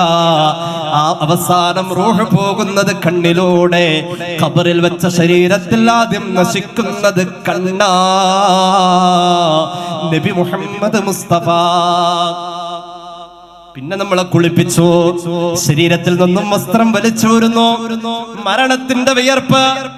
ആ സമയത്ത് നമ്മുടെ ശരീരം ഉണർന്ന ശരീരമല്ലേ. ഉണർന്ന ശരീരത്തിന്റെ ചില ഗ്രന്ഥികൾ അന്നത്തെ ദിവസം മാത്രമാ പ്രവർത്തിച്ചിട്ടുള്ളൂ. അങ്ങനെ ഉണ്ടല്ലോ, പെട്രോൾ പമ്പിലേക്ക് കയറി ചെന്നാൽ തീ അണയ്ക്കാനുള്ള ഒരു ഉപകരണം നമ്മൾ അവിടെ കാണാറുണ്ട്. അത് എന്നും ഉപയോഗിക്കാറില്ല. ഒരു പക്ഷേ ഒരു പെട്രോൾ പമ്പിന്റെ ചരിത്രത്തിൽ ഒരിക്കൽ മാത്രമായിരിക്കും അത് ഉപയോഗിക്കാം. വാഹനത്തിലുണ്ടല്ലോ എയർ ബാഗ്, അത് എന്നും ഉപയോഗിക്കുന്നില്ല. ആ വാഹനത്തിലെ മറ്റ് ഭാഗങ്ങളെ പോലെ, ഗിയർ പോലെ, ക്ലച്ച് പോലെ, സ്റ്റിയറിംഗ് പോലെ, എഞ്ചിന്റെ പാർട്സുകൾ പോലെ എയർ ബാഗ് എല്ലാ ദിവസവും ഉപയോഗിക്കുന്നില്ല. അതൊരിക്കലേ ഉപയോഗിക്കൂ എന്ന് പറഞ്ഞ പോലെ പിറന്നിട്ട് ഇത്ര നാള് ജീവിച്ചല്ലോ, 36 വയസ്സിലേക്ക് എത്തിയല്ലോ, 40 വയസ്സിലേക്ക് എത്തിയല്ലോ, 45 കഴിഞ്ഞല്ലോ. കഴിഞ്ഞ റമദാനിക്ക് നമുക്കുണ്ടായിരുന്നതിനേക്കാളും 1 വയസ്സ് കൂടിയല്ലോ. കഴിഞ്ഞ പ്രാവശ്യത്തെക്കാളും ഒന്നുകൂടി ക്ഷീണം കൂടിയല്ലോ. ഇതുവരെ നമ്മുടെ ശരീരത്തിൽ ആ ഗ്രന്ഥി പ്രവർത്തിച്ചിട്ടില്ല. ഇതുവരെ നമ്മുടെ ശരീരത്തിൽ ആ വിയർപ്പ് വന്നിട്ടില്ല. അത് വരുന്ന അന്നത്തെ ദിവസത്തെ, അന്നത്തെ നേരത്തെ കുറിച്ചായി പറഞ്ഞത്. ആ വിയർപ്പും വന്നു, ആ ഗ്രന്ഥിയും പുറത്തേക്ക് അതിന്റെ സ്രവമൊഴുക്കി. അന്ന് നോക്കിയ പോലെ ഒരു നോട്ടം നീ അതിന് മുമ്പ് നോക്കിയിട്ടില്ല. നിന്റെ കണ്ണുകൾ ഇങ്ങനെ മറിഞ്ഞ് മറിഞ്ഞ് പുറകോട്ട് പോയ ഒരു നോട്ടമുണ്ടല്ലോ. ഇങ്ങനെ പോകുന്നതും കണ്ടാ നീ കിടന്നത്. ആ കണ്ണിന്റെ അന്തരാപ്പിനെ ഒന്ന് അടച്ചു വെക്കാൻ വേണ്ടി മരിച്ചാൽ ആദ്യം ചെയ്യേണ്ട പ്രധാന കർമ്മങ്ങളിൽപ്പെട്ട ഒന്നാ കണ്ണൊന്ന് അടച്ചു കൊടുക്കാ. കണ്ണൊന്ന് അടച്ചു കൊടുക്കണം. തന്നെ തുറന്നതാ അത്, ഇനി അത് അടച്ചു കൊടുക്കണം. ഇതുവരെ കണ്ണ് തന്നെ അടഞ്ഞതാ. എന്റെ മുഖത്തിന്റെ നേരെ ഒരു ഈച്ച പറന്നു വന്നാൽ ഏറ്റവും സിസ്റ്റമാറ്റിക്കായി പ്രവർത്തിക്കുന്ന സെൻസറാ എന്റെ രണ്ട് ഈമ, എന്റെ കൺപോള. ഞാൻ വിചാരിക്കുന്നു അടയ്ക്കണ്ട എന്ന്, എന്നാലും ഒരു മിനിറ്റിൽ എത്ര പ്രാവശ്യമാ അനിഷേധ്യമായി അടയാ. സ്വന്തം അടഞ്ഞിരുന്ന കണ്ണ് നമ്മൾ പോലും അറിഞ്ഞിട്ടില്ല എത്ര പ്രാവശ്യം ഇത് അടയുന്നുണ്ട് എന്ന്. പക്ഷെ അന്ന് അടച്ചു കൊടുക്കണം സഹോദരാ. അങ്ങനെ അടച്ചു കൊടുത്തിട്ടോ നമ്മളെ കൊണ്ടുപോയി നമ്മൾ ഒരിക്കലും ഇഷ്ടപ്പെടാത്ത ഒരിടം, നമ്മൾ ഒരിക്കലും ചിന്തിക്കാത്ത സൗകര്യം, നമ്മൾ ഒരിക്കലും, ഞാൻ ചോദിക്കട്ടെ, ഒരു ബസ്സിൽ യാത്ര ചെയ്യുന്ന മനുഷ്യനെ എങ്ങോട്ടാ നോക്കാം? ഞാനും നിങ്ങളും ബസ് യാത്ര ചെയ്യുമ്പോൾ അല്ലെങ്കിൽ കാറിൽ ഡ്രൈവർ അല്ലാത്ത ആൾ ഇരിക്കുമ്പോ നമ്മൾ നോർമലി ശരീരത്തിൽ ഒരു സാഹസികമായ ഒരു കാര്യം ചെയ്യുകയാണ്. ചുമ്മാരിക്കുന്ന ഒരാൾ ഇങ്ങനെ ഇരിക്കാനാ ഇഷ്ടപ്പെടാം, ഇങ്ങനെ ഇരിക്കാൻ ആരും ഇഷ്ടപ്പെടാറില്ല. അങ്ങനെ ആരെങ്കിലും ഇരുന്നാ പറയും സുഖമല്ലാന്ന് പറയും, അല്ലേ? സുഖമല്ലാന്ന് പറയും. അപ്പൊ കഴിഞ്ഞ ആഴ്ചത്തേക്കാൾ എന്തോ പ്രശ്നം പറ്റിയിട്ടുണ്ട്, പേടിച്ചതായിരിക്കുള്ളൂ. തറാവിസ്കാരം കഴിഞ്ഞ് വരുമ്പോഴേ അപ്പുറത്തെ തെങ്ങേന്നൊരു തേങ്ങ ആ ഷീറ്റിന്റെ മുകളിലേക്ക് ആടിയ സൗണ്ട് കേട്ട് പേടിച്ചതാ. എന്തേ ഇപ്പൊ ഇങ്ങനെ ഇരിക്കും, അല്ലേ? എന്നാ ബസ്സിൽ കയറിയ മനുഷ്യൻ എങ്ങനെ ഇരിക്കാം? സൈഡിലേക്ക് തിരിഞ്ഞിരിക്കാം, തല എങ്ങനെ വിടും? കണ്ടക്ടർ തോണ്ടണം, ആദ്യത്തെ തോണ്ടിലൊന്നും നോക്കൂല. ഇപ്പൊ ബസ് ചാർജ് കൂട്ടിയോടെ ഒട്ടും നോക്കൂല, ഒന്നുകൂടെ എടുത്തു അല്ലെ? അപ്പോഴേ നോക്കാം എന്താ ഇങ്ങനെ തിരിഞ്ഞിരിക്കണത്. എടോ നമുക്ക് മടുപ്പ കുറച്ചേരം കണ്ടു കഴിയുമ്പോ അങ്ങനെ തിരിഞ്ഞു നോക്കും. കല്യാണം കഴിഞ്ഞ ആദ്യ സമയത്തൊക്കെ പെരക്കാത്തുനിന്ന് പുറത്തിറങ്ങൂല. പെരക്കാത്തൊക്കെ കേട്ടിട്ടുണ്ടെങ്കിൽ വേറെ എന്തെങ്കിലും ഓതി നെയ്യത്താക്കണം. കാരണം എന്താ, കുറെ കഴിയുമ്പോ എല്ലാ കാര്യങ്ങളും അങ്ങനെയാണ്. ചുമ്മാരും മടുക്കും. ആ ആദ്യത്തിലുള്ളത് ഞാൻ അത് ചുമ്മാ ഒരു ഉദാഹരണം പറഞ്ഞാട്ടോ. നിങ്ങളൊക്കെ പെരക്കാത്ത തന്നെ ഉണ്ടെന്ന് എനിക്കറിയാം. കുറെ കഴിയുമ്പോ ഇങ്ങനെ മടുക്കും. അപ്പൊ ഇങ്ങനെ തലങ്ങനെ തിരിക്കും. ആദ്യം കയറി കഴിയുമ്പോ ബസ്സിൽ ആദ്യം കയറുമ്പോ തന്നെ ഇങ്ങനെ നോക്കൂലല്ലോ. അങ്ങനെ നോക്കിക്കഴിഞ്ഞാൽ അത് എന്തോ പ്രശ്നമുള്ള ആളാ. കയറി ഒരു 2 മിനിറ്റ് നോക്കും. എന്താന്നറിയോ, നമുക്ക് ഇനി അവിടെ വേറെ പുതിയത് കാണും. അങ്ങനെ പുതിയത് ഇങ്ങനെ കണ്ടുകൊണ്ടിരിക്കാം. ബസ് ഇങ്ങനെ ഓടണു, അപ്പുറത്തെ പറമ്പിലെ തെങ്ങ് ഇങ്ങോട്ട് ഓടണു, വാഴ ഇങ്ങോട്ട് ഓടണു, പുതിയ വീട്. അപ്പോ ഇങ്ങനെ പലതും ഇങ്ങനെ കണ്ട് പുതിയത് ഇങ്ങനെ കണ്ടുകൊണ്ടിരിക്കാം. ഖബറിന്റെ അകത്ത് എന്താ പുതിയത് കാണാനുള്ളത്? ചെരിഞ്ഞ കിടന്ന പിന്നെ ഒന്നും നീ വരാൻ പോലും പറ്റില്ലല്ലോ. പുറകെ ഒരു കല്ലും കൂടി വെച്ചു കൊടുക്കാം. ഒന്നും കാണാനില്ലാത്ത ആ കിടത്തത്തിന്റെ അകത്ത് നമുക്ക് മനസ്സ് മടുക്കാതിരിക്കാൻ ഇതൊക്കെ നമ്മൾ ചിന്തിക്കണമല്ലോ. ഇതെല്ലാവർക്കും നിർബന്ധമല്ലേ? ലോകം അടക്കി ഭരിച്ചിരുന്നവരല്ലേ മൗത്തെന്ന സിംഹം കൊന്നതത്ഭുതമല്ലേ? കുതിരപ്പുറത്ത് സവാരി ചെയ്തവരല്ലേ ശവമഞ്ചയാത്ര ചെയ്തതത്ഭുതമല്ലേ? മണിമേട മുകളിൽ ഉല്ലസിച്ചവരല്ലേ മണ്ണിന്റെ കീഴിൽ പെട്ടതത്ഭുതമല്ലേ? മൈനറിയത്തീമായി കൺതടം ഒലിച്ചില്ലേ മണവാട്ടിയെയും വിട്ടതത്ഭുതമല്ലേ? തിരുമിന്നിലെന്നും പുഞ്ചിരിച്ചവളല്ലേ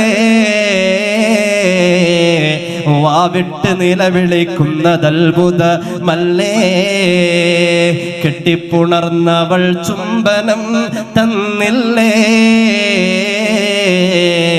അവളന്യമെത്തയിൽ പോയതത്ഭുതമല്ലേ? 10-22 കൊല്ലം മുമ്പേ പെരുമ്പാവൂർ ടൗണിൽ മൊബൈൽ ഫോണൊക്കെ ഇറങ്ങുന്ന ആദ്യകാലങ്ങൾ എന്ന് പറയാം. പെരുമ്പാവൂർ ടൗണിൽ ഒരു ആക്സിഡന്റ് നടന്നു. സ്പോട്ടിൽ ആ ഡ്രൈവർ മരിക്കുന്നു. കണ്ണന്തറ സ്വദേശി എന്റെ ഒരു പരിചയത്തിലുള്ള ഒരു സഹോദരൻ, അല്ലാഹു മഗ്ഫിറത്ത് കൊടുക്കട്ടെ. മൊബൈൽ ഫോണൊക്കെ ഇറങ്ങുന്ന ഒരു സമയം ആ സഹോദരന്റെ മരണം ഉറപ്പിച്ചു. മയ്യത്ത് കാറിൽ നിന്നും വെട്ടിപ്പൊളിച്ചെടുക്കുമ്പോൾ മുഖം വികൃതമായിരിക്കുന്ന രൂപത്തിൽ രക്തം വാർന്നൊലിച്ചിരിക്കുന്നതായ മുഖത്ത് ആരാണെന്ന് തിരിച്ചറിയാൻ ഏകദേശമൊക്കെ കഴിയുന്നുള്ളൂ. വാഹനത്തിന്റെ നമ്പർ നോക്കി സ്ഥിരം കാണുന്ന വാഹനം ചളങ്ങിയിരിക്കുന്നത് കൊണ്ട് ആരുടേതെന്നറിയാൻ കഴിയുന്നില്ല. പെട്ടെന്നതാ അപ്പുറത്തെ സീറ്റിലിരുന്നു കൊണ്ട് ആ കാറിന്റെ രണ്ടാമത്തെ ഡ്രൈവർ സീറ്റ് അപ്പുറത്തെ സീറ്റിലിരുന്ന് അദ്ദേഹത്തിന്റെ മൊബൈൽ ഫോൺ റിംഗ് ചെയ്തു. വാഹനം വെട്ടിപ്പൊളിക്കുന്നതിന്റെ ഇടയിൽ ഒരു സഹോദരൻ അതെടുത്ത് ചെവിയിലേക്ക് വെച്ചപ്പോ ഒരു കിളിനാദം, ഉപ്പാ എന്ന് വിളിക്കുന്ന ശബ്ദം. വീട്ടിൽ നിന്നും പോരാ നേരം പറഞ്ഞയച്ച മിഠായി കൊണ്ടുവരാൻ മറക്കല്ലേ എന്ന് പറയാൻ പിന്നെയും ഒരു ഓർമ്മപ്പെടുത്തലായി കുഞ്ഞുമോളുടെ ഫോണാ. എങ്ങനെയാ വാപ്പ മരിച്ചു എന്ന് പറയാ. സുബ്ഹാനല്ലാഹ്, ആ മയ്യത്ത് മഹല്ലിലെ മറവ് ചെയ്യാനുള്ള സജ്ജീകരണങ്ങളിലേക്ക് വഴിമാറുമ്പോ ആ കുടുംബവുമായി മഹല്ലിലെ ഖത്തീബിന് വല്ലാത്ത ബന്ധമുണ്ടായിരുന്നു. മരണപ്പെട്ട സഹോദരന്റെ സുഹൃത്താ പള്ളിയിലെ ഖത്തീബ്. മയ്യത്തെടുക്കുന്നതിന് മുന്നേ ആ വീട്ടിലേക്ക് ചെന്നപ്പോ ഉസ്താദ് പുറത്തു വന്നു എന്ന ശബ്ദം കേട്ടപ്പോ സമനില തെറ്റി ഭ്രാന്തിയെ പോലെ അലറിക്കരയുന്ന അയാളുടെ പ്രിയപ്പെട്ട ഭാര്യ സമനില തെറ്റിയിട്ട് ഓടി വന്നുകൊണ്ട് ഉസ്താദിന്റെ മുന്നിൽ വന്നിട്ട് പൊട്ടിക്കരഞ്ഞ് കുഴഞ്ഞു വീഴാ. 6 മാസം കഴിഞ്ഞപ്പോ ആ സഹോദരി ഒരു പുനർവിവാഹിതയായി. അതേ ആക്സിഡന്റ് നടന്ന ടൗണിന്റെ അപ്പുറത്തെ റോഡിലൂടെ മറ്റൊരു ചെറുപ്പക്കാരന്റെ ബൈക്കിൽ ആ സഹോദരി ചിരിച്ചിട്ട് പോകുന്ന കാഴ്ച ആ പണ്ഡിതൻ കാണുകയാ. റോഡിന്റെ ഇപ്പുറത്തെ സൈഡിൽ ആക്സിഡന്റ് നടന്നതിന്റെ തൊട്ടപ്പുറത്തെ സൈഡിലൂടെ 6 മാസം കഴിഞ്ഞ ഭാര്യ മറ്റൊരാളുടെ ഭാര്യയായി, വിവാഹിതയായി. അവള് പോകുമ്പോ ആ ചെറുപ്പക്കാരി അതാണ് പറഞ്ഞത്, ജീവിതത്തിൽ അവൾ ചിരിച്ചു കാണിച്ചത് കരഞ്ഞു, കരഞ്ഞു കാണിച്ചത് ചിരിച്ചു. ഇനി നിന്നെ കൊണ്ടുപോയി കുഴിച്ചിടും, കൂട്ടായി കഴിഞ്ഞവർ ഒക്കെയും പിരിഞ്ഞില്ലേ, അവനേകനായി കഴിയുന്നതത്ഭുതമല്ലേ, കുഴിച്ചിട്ട സ്ഥലമിൽ കാലികൾ മേഞ്ഞില്ലേ, മാംസങ്ങളും പുഴു തിന്നതത്ഭുതമല്ലേ. ഈ ഒരു യാഥാർത്ഥ്യത്തിലേക്ക് ജീവിതം കടന്നു വന്നാൽ അറബി കവികളിൽ വിശ്രുതനായ ഫറസ്ദഖിന്റെ ചരിത്രം ഇമാം ഗസാലി പറയുന്നത് കാണാം. മഹാനായ ഇമാം ഗസാലി പറയുന്നു, അറബി കവികളിൽ വിശ്രുതനായ ഫറസ്ദഖ് എന്ന മഹാനായ കവി, അദ്ദേഹത്തിന്റെ ഭാര്യ മരിച്ചു. ഭാര്യയുടെ ജനാസ മറവ് ചെയ്തപ്പോ വളരെ പ്രശസ്തിയുള്ള ആളാ, ഒരുപാട് ഓസ്കാർ കിട്ടി എന്നൊക്കെ പറയേണ്ടി വരുന്ന അവസ്ഥയാ. നാഷണൽ അവാർഡുകൾ യഥേഷ്ടം വാരിക്കൂട്ടിയ പ്രശസ്തനായ സാഹിത്യകാരനാ, കവിയാണ്. അയാളുടെ ഭാര്യ മരിച്ചു. ആ മരണാനന്തര ചടങ്ങിൽ പങ്കെടുക്കാൻ വേണ്ടി ബസ്ര പട്ടണത്തിന്റെ നാനാദിക്കുകളിൽ നിന്നും ജനങ്ങൾ ലക്ഷങ്ങൾ ഒഴുകി വന്നപ്പോ വഫീഹിം അൽ ഹസനു, ആ കൂട്ടത്തിൽ മഹാനായ താബിഈങ്ങളിൽ പ്രമുഖനായ ഹസൻ ബസ്രി റളിയല്ലാഹു അൻഹു ഉണ്ട്. ഹസൻ ബസ്രി റളിയല്ലാഹു അൻഹു എന്ന മഹാനായ മനുഷ്യൻ ഫറസ്ദഖിനോട് ചോദിച്ചു, ഖബറൊക്കെ മറവ് ചെയ്യലൊക്കെ കഴിഞ്ഞ് മണ്ണിട്ട് മൂടി എല്ലാവരും പിരിഞ്ഞു പോരാൻ നേരത്ത് ഫറസ്ദഖിന്റെ കയ്യെ പിടിച്ചിട്ട് ചോദിച്ചു, നമ്മളാണ് ചോദിക്കും, വാപ്പാടെ ആവശ്യം എന്താ വെച്ചേക്കണേ അല്ലേ? ഫറസ്ദഖിനോട് ചോദിച്ചു,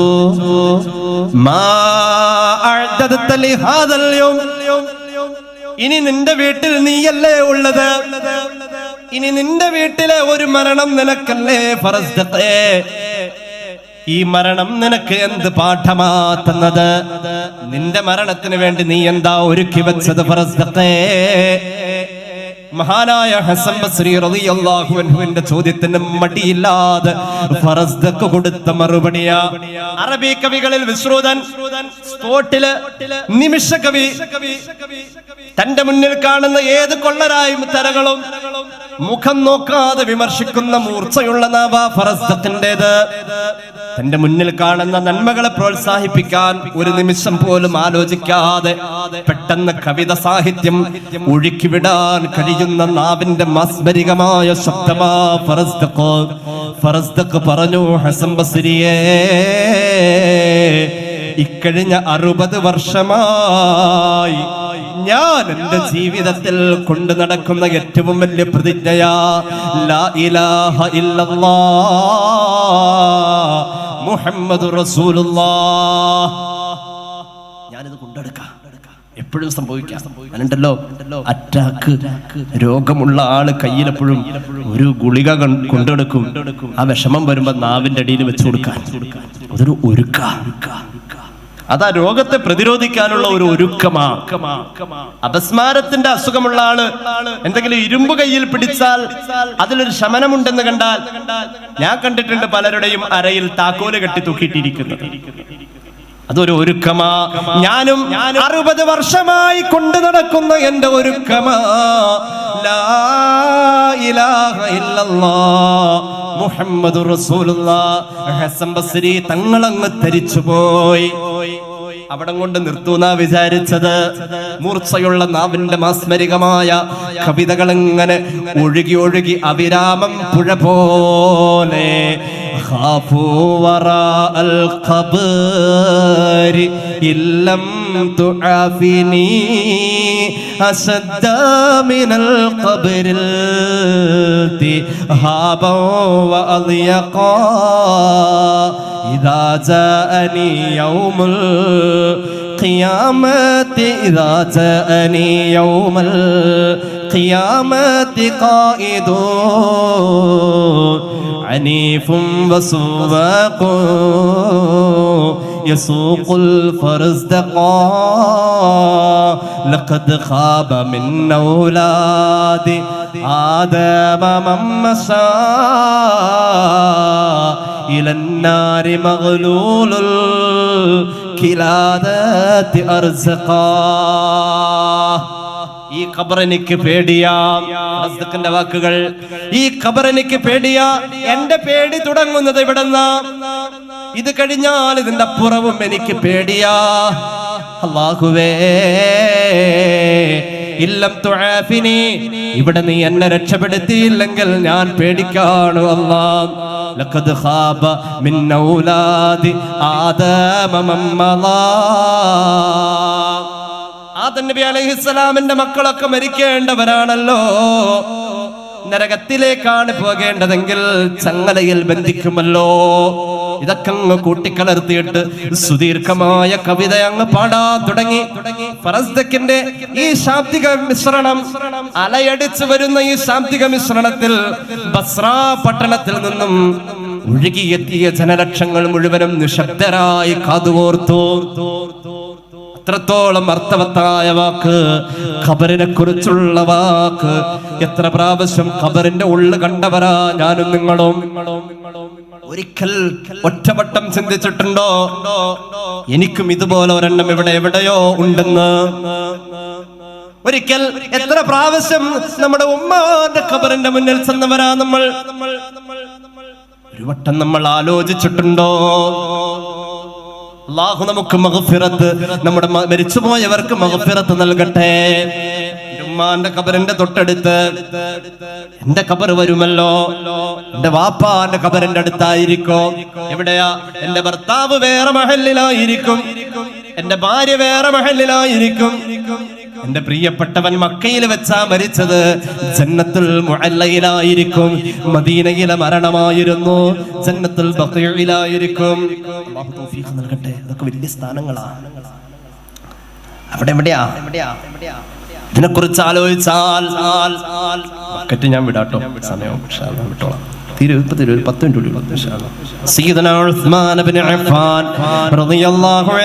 ജീവിതത്തെ കാണാമല്ലോ. ഇമാം തുർമുദി ഇബ്നു മാജ ഉദ്ധരിക്കുന്നതായി കാണാം.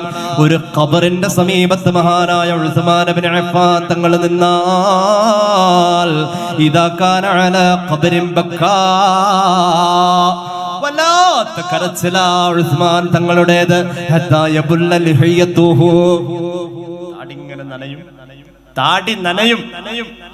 താടിങ്ങനെ നനയാൻ തുടങ്ങും. ഇത് വല്ലാത്ത ഒരു അസഹ്യമാ. കണ്ടു നിൽക്കുന്നവർക്കൊക്കെ വിഷമം തോന്നാ. മൂപ്പര് എപ്പ ഖബറിങ്ങ പോയാലും കരയും. അതുപോലെ കരയുന്ന കണ്ടിട്ടില്ല. അപ്പൊ ഒരു സ്വഹാബി ചോദിച്ചു, ഫഖീല ലഹു തദ്കുറുൽ ജന്നത വന്നാറ, സ്വർഗ്ഗത്തെ കുറിച്ചൊക്കെ ഇവിടെ പറയാറുണ്ട്, അങ്ങ് കേൾക്കാറുണ്ടല്ലോ. നരകത്തെ കുറിച്ച് പറയാറുണ്ട്, അങ്ങ് കേൾക്കാറുണ്ടല്ലോ. ഫലാ തബ്കി, നരകവും സ്വർഗ്ഗവും പറയുമ്പോൾ അങ്ങ് കരയാറില്ലല്ലോ. പക്ഷേ വതബ്കി മിൻ ഹാദാ, ഖബർ കാണുമ്പോൾ അങ്ങ് കരയുന്നല്ലോ. എന്താ തങ്ങളെ എന്ന് ചോദിക്കുമ്പോൾ മഹാനായ ഉസ്മാൻ ഇബ്നു അഫ്ഫാൻ തങ്ങൾ പറയാണ്, സമിഅ്തു റസൂലുള്ളാഹി സ്വല്ലല്ലാഹു അലൈഹി വസല്ലമ യഖൂലു, അല്ലാഹുവിന്റെ റസൂൽ പറയുന്നത് ഞാൻ കേട്ടിട്ടുണ്ട് മോനെ, ഇന്നൽ ഖബറ അവ്വലു മൻസിലിൻ മിൻ മനാസിലിൽ ആഖിറ, ഖബറുണ്ടല്ലോ ആഖിറത്തിലേക്കുള്ള ആദ്യത്തെ വീടാ, ഫഇൻ നജാ മിൻഹു ഫമാ ബഅദഹു ഐസറു മിൻഹു, ഖബറിൽ രക്ഷപ്പെട്ടാൽ ബാക്കിയുള്ളത് മുഴുവനും നീ രക്ഷപ്പെടുമേ. വമാ റഅയ്തു മൻളറൻ മാ റഅയ്തു മൻളറൻ അഫ്ളഉ മാ റഅയ്തു മൻളറൻ ഖത്തു ഇല്ലാ വൽ ഖബ്റു അഫ്ളഉ മിൻഹു, ഞാൻ കണ്ട ഏറ്റവും ഗുരുതരമായ അപകടം പിടിച്ച ഇടം അത് ഖബറാ. നബി മുഹമ്മദ് മുസ്തഫ വലിയ പ്രതിസന്ധി. ചിരിക്കാത്ത മലക്ക് ചോദ്യം ചോദിക്കും. പരിചയമില്ലാത്തൊരു ഇടം, നമുക്ക് പരിചയമില്ലാത്തൊരു അനുഭവം, മറുപടി പറയൽ നിർബന്ധ. ഈ അടുത്ത് ആലുവക്കടുത്ത് തേങ്ങാട്ടുശ്ശേരി മഹലിൽ ഒരു കള്ളൻ കയറി. കള്ളൻ വീടിന്റെ വാതിൽ തുറന്നിട്ട് കിടക്കുന്ന 3 മണി സമയത്ത് ഇതാരാ വാതിൽ തുറന്നേന്ന് അറിയാൻ വേണ്ടിയിട്ട് ആ വീട്ടിലെ ഇക്ക, എനിക്ക് വലിയ അടുപ്പുള്ളൊരു ഇക്കായ, ചിലപ്പോൾ വയത് കേൾക്കണ്ടാവും, ഇക്ക വാതിൽ തുറന്നിട്ട് അറിയാൻ വേണ്ടി ഇങ്ങനെ വന്ന് നോക്കുമ്പോൾ ആദ്യം കുഞ്ഞുമക്കൾ കിടക്കുന്ന റൂമില് ലൈറ്റ് കണ്ടു. അപ്പൊ ആരോ എണീറ്റിട്ടുണ്ടെന്ന് തോന്നി. എണീറ്റ ആള് പിന്നെ ഒരു അനക്കമില്ല, പെട്ടെന്ന് ലൈറ്റ് കെട്ടു. പിന്നെ അങ്ങനെ ഒന്ന് ഉറക്കം വരാതെ ഇപ്പൊ 3 മണിയായി പള്ളിയിലേക്ക് പോകാനൊക്കെ ആയി എന്ന് ഓർത്ത് ഇങ്ങനെ ഇറങ്ങി വന്നപ്പോ മുൻവശത്തെ വാതിൽ തുറന്നിടക്കാം.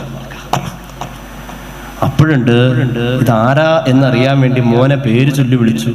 പെട്ടെന്ന് ആ വാതിലിലൂടെ ഒരാളൊരൊറ്റ ഓട്ടം. ഇദ്ദേഹത്തിന് ഒരു 10 മിനിറ്റ് നേരത്തേക്ക് ശബ്ദമില്ലായിരുന്നു. ആർക്കും ഓടിയാക്കല്ല, ഇത് കണ്ടാക്ക് ഒന്ന് വിളിക്കാൻ, ഒന്ന് ഒച്ചയിടാൻ, ആരെങ്കിലും ഒന്ന് വിളിക്കാൻ. ആ കാഴ്ചയിൽ അമ്പരന്ന് പോയി, പേടിച്ചു.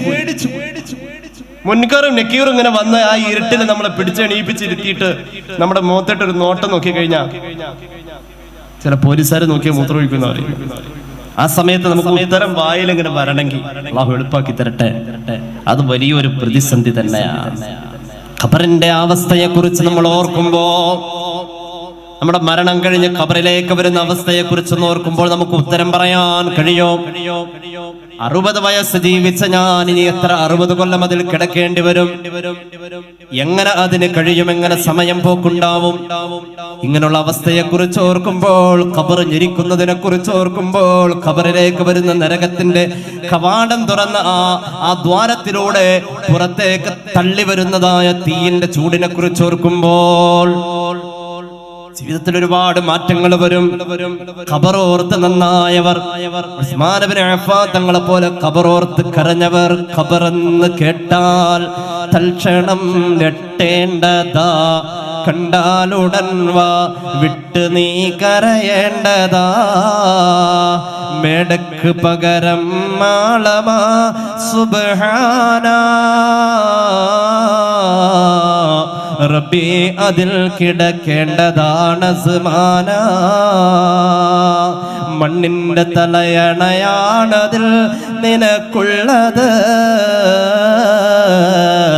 ഞെരുക്കത്തിനാലൊരു ഭിത്തിയാണതിനുള്ളത്, ചിതലും പുഴുക്കൾ താവളം പെരുത്തുണ്ടതിൽ, സന്തോഷമാണവകൾക്ക് നീ ചെല്ലുന്നതിൽ, പൊൻവർണ്ണ കോമള മൃദുലമായ ശരീരമിൽ സന്തോഷമാണവർ, സമരത്തിലാണവർ പരസ്പരം തിന്നുന്നതിൽ, കാർഡില്ല റേഷൻ വേണ്ട പോലതിലുണ്ട്, ക്യൂ സിസ്റ്റമില്ല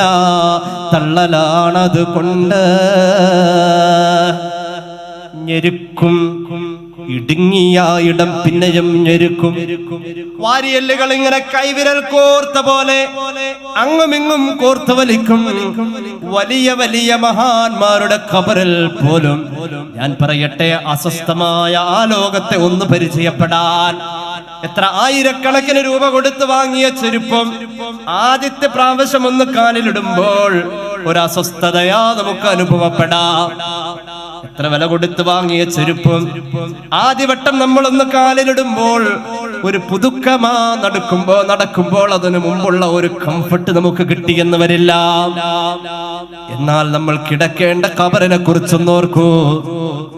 എന്ത് സൗകര്യ അതിലുള്ളത്. സൗകര്യമില്ലാത്തിടത്ത് നിന്ന് സൗകര്യമുള്ളിടത്തേക്ക് എത്തിയവരല്ല, ഓടി നടന്ന് ജീവിച്ച മനുഷ്യനെ പിടിച്ച് കിടത്തിയിരിക്കുന്നു. കിടക്കാൻ ഒരു സൗകര്യമില്ലാത്തിടത്ത് ഇരുട്ടില് അതിന്റെ ആ ഒരു തീവ്രമായ അവസ്ഥയെ കുറിച്ചോർത്താൽ മഹാന്മാരായ സ്വഹാബികളുടെ ഖബറുണ്ടല്ലോ. നിങ്ങൾക്കറിയുമോ മഹാനായ സഅദ് ഇബ്നു മുആദ്, വലിയ മഹാൻ ഇമാം അഹ്മദ് അവിടുത്തെ മുസ്നദിൽ ഉദ്ധരിക്കുന്നു. ജാബിർ ഇബ്നു അബ്ദുല്ലാഹി തങ്ങൾ പറയാണ്, ഖറജനാ മഅ റസൂലില്ലാഹി സ്വല്ലല്ലാഹു അലൈഹി വസല്ലമ ഇലാ സഅദ് ഇബ്നു മുആദ് ഹീന തുവഫിയ. മഹാനായ സഅദ് ഇബ്നു മുആദ് റളിയല്ലാഹു അൻഹുവിന്റെ മരണശേഷം അവിടുത്തെ ജനാസാനുഗമനത്തില് അല്ലാഹുവിന്റെ ഹബീബിന്റെ കൂടെ ഞങ്ങൾ പോയി. സഅദ് ഇബ്നു മുആദ് എന്ന മഹാൻ 36 വയസ്സുള്ളപ്പോ മരിച്ചുപോയ ചെറുപ്പക്കാരനാ, ഷഹീദാണ്. ആ മഹാനുഭാവനെ കുറിച്ച് റസൂലുള്ളാഹി പറഞ്ഞത്, ഖുമൂ ഇലാ സയ്യിദിക്കും, നിങ്ങളുടെ നേതാവ് വരുന്നു, എഴുന്നേറ്റ് നിൽക്കണേ എന്ന് പഠിപ്പിച്ച സഅദേ. ബദറിലേക്ക് പോയ ബദരീങ്ങളായ സ്വഹാബികളിൽ മദീനക്കാരായ 217ഓളം വരുന്ന സ്വഹാബികളുടെ നേതാവാണ് സഅദ്. മാത്രവുമല്ല, ബനൂ ഖുറൈള യുദ്ധത്തിൽ പരിക്കേറ്റ് ടെന്റിൽ ഹബീബായ നബി തങ്ങൾ അങ്ങോട്ട് പോയി കണ്ട ആളാണ് സഅദ്. പരിക്കേറ്റ് ടെന്റിൽ കഴിയുന്ന സഅദ് കയ്യിൽ വല്ലാത്ത മുറിവാ, രക്തം വാർന്നൊലിക്കാൻ വിശ്രമിക്കാൻ വേണ്ടി ടെന്റിലേക്ക് പറഞ്ഞയച്ചു. ബനൂ ഖുറൈള യുദ്ധത്തിന്റെ കെടുതികളും റസൂലുള്ളാഹി ഒന്ന് കാണാൻ വേണ്ടിയിട്ട് ചെന്നു. എന്റെ സഅദിന് എന്ത് പറ്റി?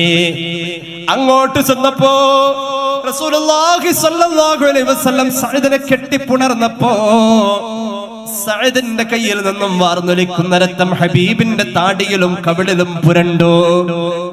അങ്ങനെ ഒരു അനുഭവം മുമ്പെയില്ല. ഹബീബായ നബി തങ്ങൾ അങ്ങോട്ട് പോയി ഒരാളെ കെട്ടിപ്പിടിച്ചു എന്ന് പറയപ്പെടുന്ന ചരിത്രവും വേറെ കാണൽ പ്രയാസമാ. ആ സഅദുണ്ടല്ലോ, വഫാത്തായതിനെ കുറിച്ച് റസൂലുള്ളാഹി പറഞ്ഞിട്ടുണ്ട്. ഇമാം നസായി അവിടുത്തെ സുനനിൽ ഉദ്ധരിക്കുന്നു, ഈ സഅദ് വഫാത്തായപ്പോൾ ഹാദല്ലദീ തഹറക ലഹുൽ അർശു, അർശ് വിറച്ചു. അങ്ങനത്തെ മഹാൻ വഫാത്തായി. കേട്ടോളൂ, ആ മഹാന്റെ ജനാസ നിസ്കാരത്തിന് നേതൃത്വം കൊടുത്തത് മുഹമ്മദ് മുസ്തഫ. ഖബറിലേക്ക് ആ മയ്യത്ത് ഇറക്കി വെച്ചതും നബി മുഹമ്മദ് മുസ്തഫ.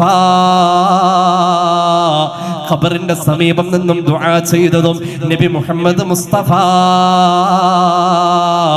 ഹബീബായ നബി തങ്ങൾ ഖബറിന്റെ സമീപം സ്വഹാബികൾ കൂടി നിന്ന സമയത്ത് ഉറക്കെ വിളിച്ചു പറഞ്ഞു, സുബ്ഹാനല്ലാഹ് ഫസബ്ബഹനാ തദീലാ. അല്ലാഹുവിന്റെ റസൂൽ സുബ്ഹാനല്ലാഹ് പറയുന്നത് കേട്ട് ഖബറിന്റെ സമീപം വെച്ച് ആ ഖബറിലേക്ക് മണ്ണിട്ട് മൂടിയ ശേഷം ഖബറിന്റെ സമീപം നിന്ന് മുമ്പൊരിക്കലും റസൂലുള്ളാഹി ഇതുപോലെ സുബ്ഹാനല്ലാഹ് പറഞ്ഞിട്ടില്ല. അന്ന് സുബ്ഹാനല്ലാഹ് പറഞ്ഞപ്പോ ഞങ്ങളും ഏറ്റു പറഞ്ഞു, സുബ്ഹാനല്ലാഹ് സുബ്ഹാനല്ലാഹ് സുബ്ഹാനല്ലാഹ്. കുറേ നേരം റസൂലുള്ളാഹി സുബ്ഹാനല്ലാഹ് എന്ന് ചൊല്ലി ഫസബ്ബഹനാ തദീലാ. ഞങ്ങളും കുറെ നേരം സുബ്ഹാനല്ലാഹ് ചൊല്ലി. ഒരു ഖബറും ഇങ്ങനെ മറവാടിയ ശേഷം ഖബറിന്റെ സമീപവും റസൂലുള്ളാഹി അങ്ങനെ സുബ്ഹാനല്ലാഹ് ചൊല്ലിയിട്ടില്ല. അപ്പൊ തന്നെ പിന്നെ അങ്ങ് ചൊല്ലാൻ തുടങ്ങി. സുമ്മ കബ്ബറ, അല്ലാഹു അക്ബർ അല്ലാഹു അക്ബർ അല്ലാഹു അക്ബർ ഫകബ്ബർനാ. ഞങ്ങളും ചൊല്ലി അല്ലാഹു അക്ബർ. ഖബറിന്റെ സമീപത്ത് നിന്ന് എല്ലാവരും പിരിഞ്ഞു പോന്നു. ആ സമയം ഹബീബിന്റെ അടുക്കിലേക്ക് ഒരു സ്വഹാബി മെല്ലെ മെല്ലെ ചെന്നു. ഫഖീല, സ്വഹാബി ചോദിച്ചു, യാ റസൂലല്ലാഹ്, നബിയെ അത്ഭുതം, ചോദിക്കട്ടെ, ലിമ സബ്ബഹത സുമ്മ കബ്ബറത, നൂറുകണക്കിന് ജനാസ അനുഗമനത്തിൽ അങ്ങയുടെ പിന്നാലെ കൂടി അങ്ങ് ദുആ ചെയ്തപ്പോൾ ആമീൻ പറഞ്ഞവനാ ഞാൻ. അങ്ങ് ഖബറിന്റെ സമീപത്തേക്ക് പോയപ്പോൾ പിന്നാലെ മെല്ലെ മെല്ലെ വന്നവനാ ഞാൻ. അങ്ങ് നേതൃത്വം കൊടുത്ത ജനാസ നിസ്കാരത്തിൽ പിന്നിൽ നിന്ന് മഅ്മൂമായി നിസ്കരിച്ചവനാ ഞാൻ. നൂറുകണക്കിന് ജനാസ അനുഗമനത്തിൽ ഒരിക്കലും കാണാത്തതെന്ന് കണ്ടു, ഒരിക്കലും കേൾക്കാത്തതെന്ന് കേട്ടു. നബിയെ, എന്തിനാ അങ്ങ് സുബ്ഹാനല്ലാഹ് ചൊല്ലിയത്? സുമ്മ കബ്ബറത, പിന്നെ എന്തിനാ അല്ലാഹു അക്ബർ ചൊല്ലിയത്? അല്ലാഹുവിന്റെ ഹബീബ് പറഞ്ഞു, ലഖദ് തളായക അലാ ഹാദൽ അബ്ദി സ്വാലിഹി, ഒരു സ്വാലിഹായ മഹാനായി ജീവിച്ചു മരിച്ച മഹാനായ സഅദിന്റെ ഖബറിന്റെ അകത്തേക്ക് സഅദിനെ വെച്ച് നമ്മൾ മൂടപ്പലവ വെച്ച് മൂടിയിട്ട് പോന്നപ്പോ സഅദിന്റെ ഖബർ സഅദിനെ ഞെരിക്കുന്നത് ഞാൻ കണ്ടു. ആ സമയത്ത് ആ ഞെരുക്കൽ കണ്ടപ്പോഴാ ഞാൻ സുബ്ഹാനല്ലാഹ് ചൊല്ലിയത്. കുറച്ചു കഴിഞ്ഞപ്പോൾ സുമ്മ ഫറജഹു മിൻഹു, ആ ഞെരുക്കത്തിൽ നിന്നും അല്ലാഹു ഖബർ വിശാലമാക്കി. അപ്പോഴാ ഞാൻ അല്ലാഹു അക്ബർ പറഞ്ഞതെന്ന് സയ്യിദുനാ റസൂലുള്ളാഹി. ഇതാരുടെ മയ്യത്തിനെ കുറിച്ചാ പറഞ്ഞത്? ഹാദല്ലദീ തഹറക ലഹുൽ അർശു, ഈ മഹാൻ മരിച്ചെന്ന വാർത്ത ഭൂമിയിൽ പടർന്നപ്പോ അല്ലാഹുവിന്റെ അർശ് കടന്നു വിറച്ചു എന്ന് സയ്യിദുനാ റസൂലുള്ളാഹി. ഇമാം നസായി രേഖപ്പെടുത്തുന്നുണ്ട്, അർശ് വിറച്ച മഹാൻ. ഈ മഹാൻ മരിച്ചെന്ന് കേട്ടപ്പോഴേക്കും ആകാശത്തിൽ അതുവരെ തുറക്കാത്ത കവാടങ്ങൾ അന്ന് തുറന്നു. ഈ മഹാന്റെ റൂഹ് വരാൻ വേണ്ടി തുറന്നു കൊടുത്തു ആകാശത്തിന്റെ കവാടങ്ങൾ. പോരാ,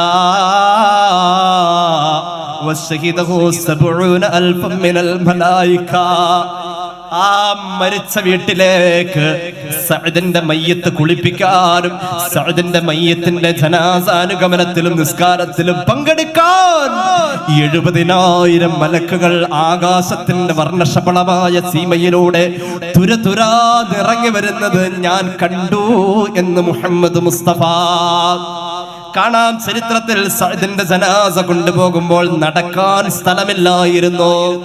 ജനങ്ങൾ തിങ്ങിയതിന്റെ ഇടയിൽ, മലക്കുകൾ തിങ്ങിയതിന്റെ ഇടയിൽ 70,000 മലക്കുകൾ നോക്കി നിൽക്കുകയാണ്. റസൂലുള്ളാഹി സുബ്ഹാനല്ലാഹ് പറഞ്ഞത് അതാണോ ഖബർ?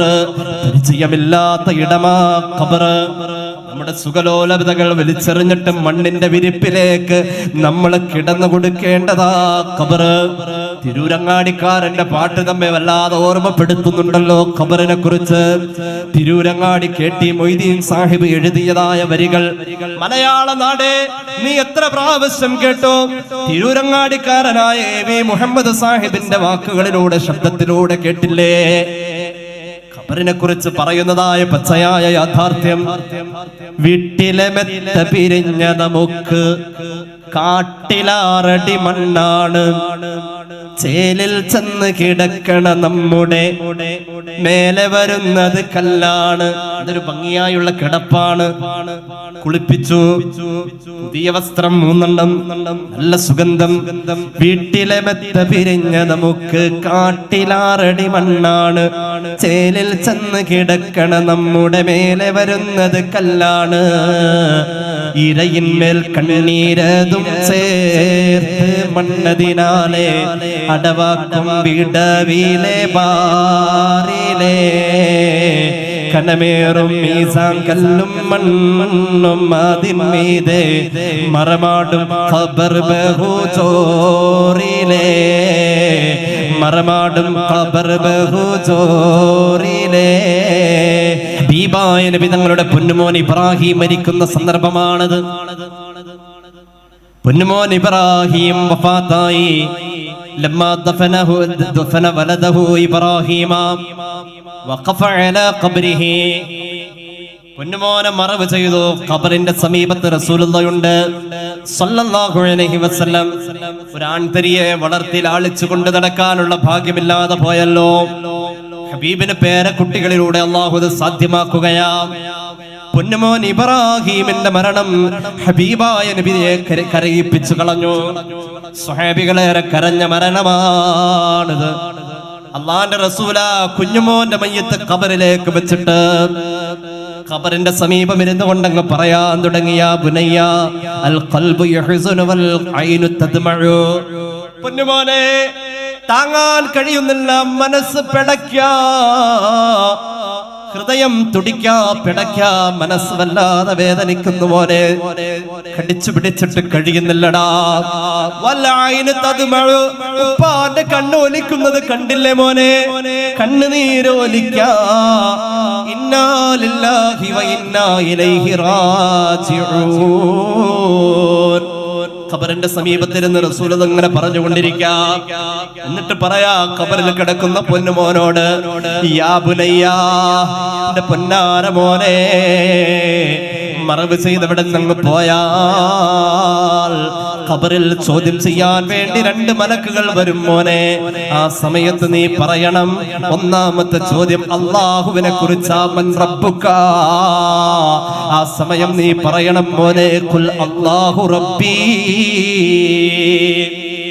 മയ്യത്ത് ഖബറിൽ വെച്ചാൽ തൽഖീൻ ഓതണോ വേണ്ടയോ എന്ന് ഇപ്പോഴും ആളുകൾ തർക്കിച്ചുകൊണ്ടിരിക്കാം.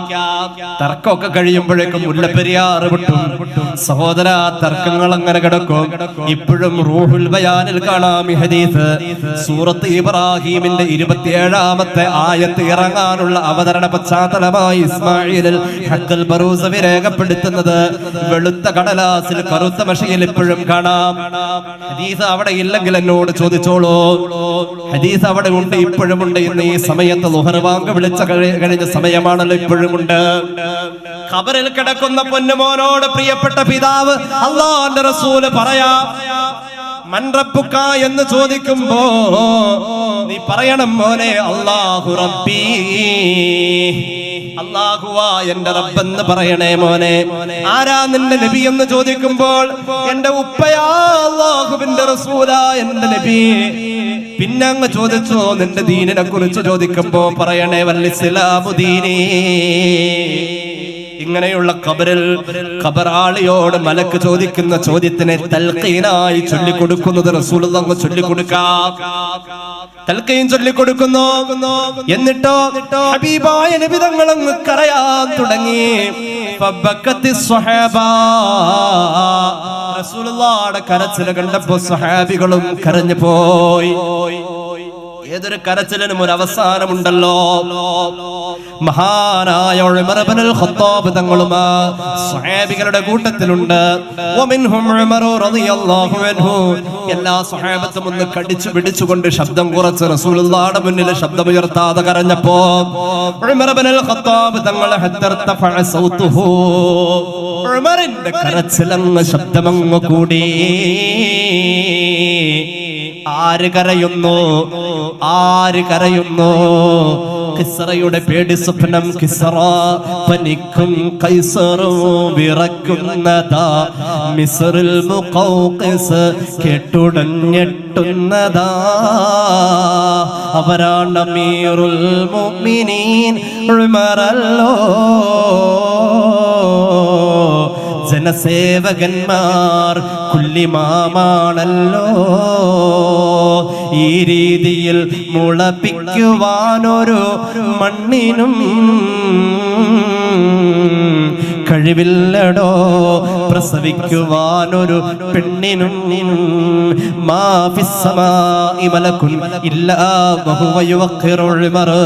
ഉമറിനെ ബഹുമാനിക്കാത്ത ഒരു മലക്ക് പോലും അല്ലാഹുവിന്റെ വാനലോകത്തില്ല. നബി മുഹമ്മദ് മുസ്തഫ. മഹാനായ ഉമർ ഇബ്നുൽ ഖത്താബ് തങ്ങൾ അങ്ങ് കരയാൻ തുടങ്ങി.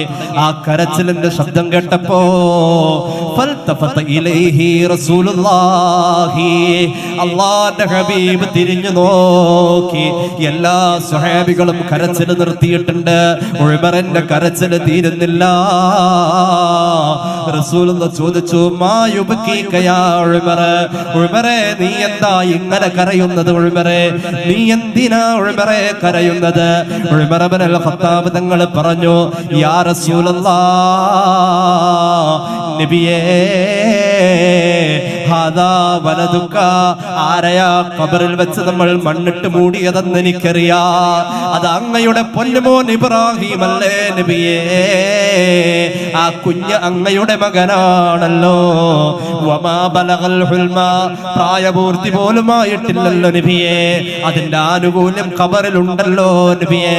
വലാ ജറാ അലൈഹിൽ ഖലമോ, മഹാന്മാരായ മലക്കുകൾ തിന്മ രേഖപ്പെടുത്തിയിട്ടില്ലല്ലോ നബിയേ. എന്നിട്ടും ആ പൊന്നുമോൻ യഹ്താജു ഇലാ തൽഖീൻ, മലക്കിന്റെ ചോദ്യത്തിന് ഖബറിൽ മറുപടി പറയാൻ വേണ്ടി അങ്ങയുടെ തൽഖീൻ ആവശ്യമായി വന്നല്ലോ നബിയേ. ആരാ തൽഖീൻ ചൊല്ലിക്കൊടുക്കുന്നത്? മിസ്ലുക യുലഖിനുഹു തൗഹീദ്, അങ്ങയെപ്പോലത്തെ ഒരു മഹാനാ ചൊല്ലൂ എന്ന് പറഞ്ഞിട്ട് ചൊല്ലിക്കൊടുത്തത്. അങ്ങയെ പോലത്തെ ഒരു മഹാൻ തൽക്കീൻ ചൊല്ലിക്കൊടുത്തു. ഉമർ കരഞ്ഞതെന്തിനാണെന്നറിയുമോ നബിയെ? ആയിരക്കണക്കിന് സ്വഹാബികൾ കൂടി നിൽക്കുന്നോടത്ത് ഈ അനുഗ്രഹീതമായ സദസ്സിൽ വെച്ച് ഈ സന്ദർഭത്തിൽ അങ്ങ് തൽക്കീൻ ചൊല്ലിക്കൊടുത്തു. അങ്ങയെക്കാളും 16 വയസ്സ് താഴെയായ എന്റെ പ്രായം. ഉമർ ഇബ്നുൽ ഖത്താബ് തങ്ങൾ പറയാ, അങ്ങയെക്കാളും 16 വയസ്സ് താഴെയായ എന്റെ പ്രായം. അങ്ങ് വഫാത്തായാൽ ഉമർ വഫാത്താവാ എന്ന് ഏകദേശം ഞാൻ അനുമാനിക്കുന്നു നബിയെ. സാഹചര്യത്തിന്റെ സ്വാഭാവികത അങ്ങനെ ആയതുകൊണ്ട് ഞാനെങ്ങാനും മരിച്ചാൽ നബിയേ, ഖത്താബിന്റെ മകനല്ലേ ഞാൻ. ഫഖദ് ബലഗൽ ഹുൽമ, ആ പാരമ്പര്യത്തിന് അങ്ങയുടെ പാരമ്പര്യമുണ്ടോ നബിയേ? ഞാൻ പ്രായപൂർത്തിയായവനല്ലേ നബിയേ? എന്റെ ആയിരക്കണക്കിന് തിന്മകൾ മലക്കുകൾ രേഖപ്പെടുത്തിയതല്ലേ നബിയേ? ഞാനെങ്ങാനും ഖബറിലേക്ക് പോയാൽ വലൈസ ലഹു മുലഖിനും മിസ്ലുക, അങ്ങ് വരില്ലല്ലോ എനിക്ക് തൽക്കീൻ ചൊല്ലിത്തരാൻ നബിയേ. ഉമറിന്റെ ഖബർ എന്താകുമെന്നതിനെ കുറിച്ച് ഓർത്തപ്പോ നബിയെ, അങ്ങയുടെ കൂടെ അങ്ങ് കരഞ്ഞതിന്റെ കൂടെ സുന്നത്തിന് വേണ്ടി ഞാനും കരഞ്ഞു. പക്ഷെ അതിന്റെ പിരീഡ് കഴിഞ്ഞപ്പോ സ്വഹാബികൾ ആ കരച്ചിൽ നിർത്തിയപ്പോൾ എന്റെ ഖബറിനെ കുറിച്ച് ഞാൻ ഓർത്തപ്പോൾ ആ കരച്ചിലായിപ്പോൾ അങ്ങ് കേട്ടത് നബിയെ.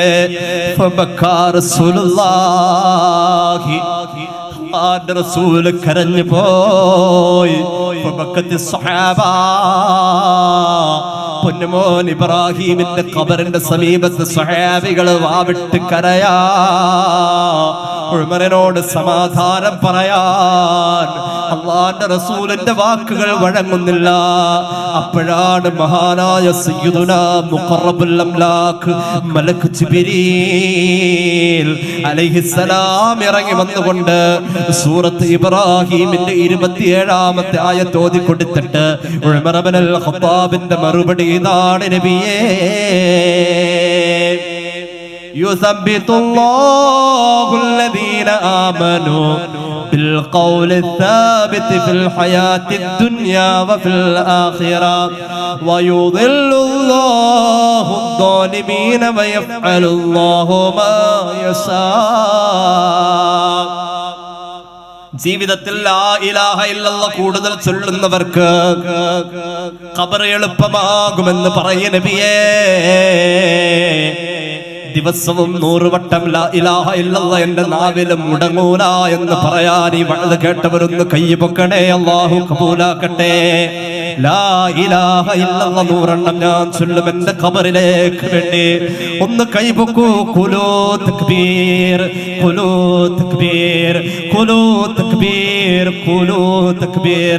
അത് നമ്മുടെ ഖബറിലേക്കുള്ളതാ. അത് നമ്മുടെ അവസാനത്തെ കലിമയാ. ലാ ഇലാഹ ഇല്ലല്ലാഹ് എന്നത് തുലാസിന്റെ ഒരു തട്ടിൽ വെച്ചിട്ട് മറ്റേ തട്ടിൽ ദുനിയാവ് മുഴുവനും കൊണ്ടുവന്ന് വെച്ചാൽ തുലാസിന്റെ തട്ട് ലാ ഇലാഹ ഇല്ലല്ലാഹ് ഉള്ള തട്ടിനായിരിക്കും ഭാരമെന്ന് സയ്യിദുനാ റസൂലുള്ളാഹി. ഞാനും എന്റെ മുന്നേ കടന്നുപോയ സർവ്വ അമ്പിയാക്കളും വായ കൊണ്ട് പറഞ്ഞതിൽ വെച്ച് ഏറ്റവും നല്ല വർത്തമാനം ലാ ഇലാഹ ഇല്ലല്ലാഹ് ആണെന്ന് സയ്യിദുനാ റസൂലുള്ളാഹി. സഹോദരങ്ങളെ, സഹോദരിമാരെ, നമ്മുടെ ഖബറിലേക്കുള്ളതാ അത്. ഇനി ഞാനൊന്ന് പറയട്ടെ, നമ്മൾ കുറച്ചു പേരെ കൊണ്ടുപോയി മറവ് ചെയ്തിട്ട് വന്നിരിക്കുന്നവരാ. നമുക്ക് ഓർമ്മയുണ്ടോ നമ്മുടെ ഉമ്മാന്റെ മുഖം? നമുക്ക് ഓർമ്മയുണ്ടോ നമ്മുടെ ഉപ്പാന്റെ മുഖം? ജൂൺ മാസത്തിന്റെ മഴയുടെ കെടുതിയില് വാഴയിലയും ചേമ്പലയും തലയിൽ ഇങ്ങനെ ചാർത്തി പിടിച്ചിട്ട് നമ്മെ ചേർത്ത് പിടിച്ച് സ്കൂളിൽ കൊണ്ടുപോയ ഉപ്പാന ഓർമ്മയില്ലേ? ഞാൻ ചോദിക്കട്ടെ, വയറ് പട്ടിണി കിടക്കുമ്പോൾ അരയിലേക്ക് മുണ്ട് മുറുക്കി ഉടുത്തിട്ട് കൈക്കോട്ടും തൂമ്പയും മണ്ണിലേക്ക് ആഞ്ഞു കൊത്തിയ ഉപ്പാന ഓർമ്മയില്ലേ? നമുക്ക് ഓർമ്മയുണ്ടോ പൊരിക്കച്ചവടത്തിന് ദിവസങ്ങളോളം വീട് വിട്ടുകൊണ്ട് ഓരോ പൂരപ്പറമ്പുകളിൽ പോയി കച്ചവടത്തിന് പോയി കിടന്ന് മഞ്ഞുകൊണ്ട് കിടന്നുറങ്ങിയ ഉപ്പാന ഓർമ്മയില്ലേ?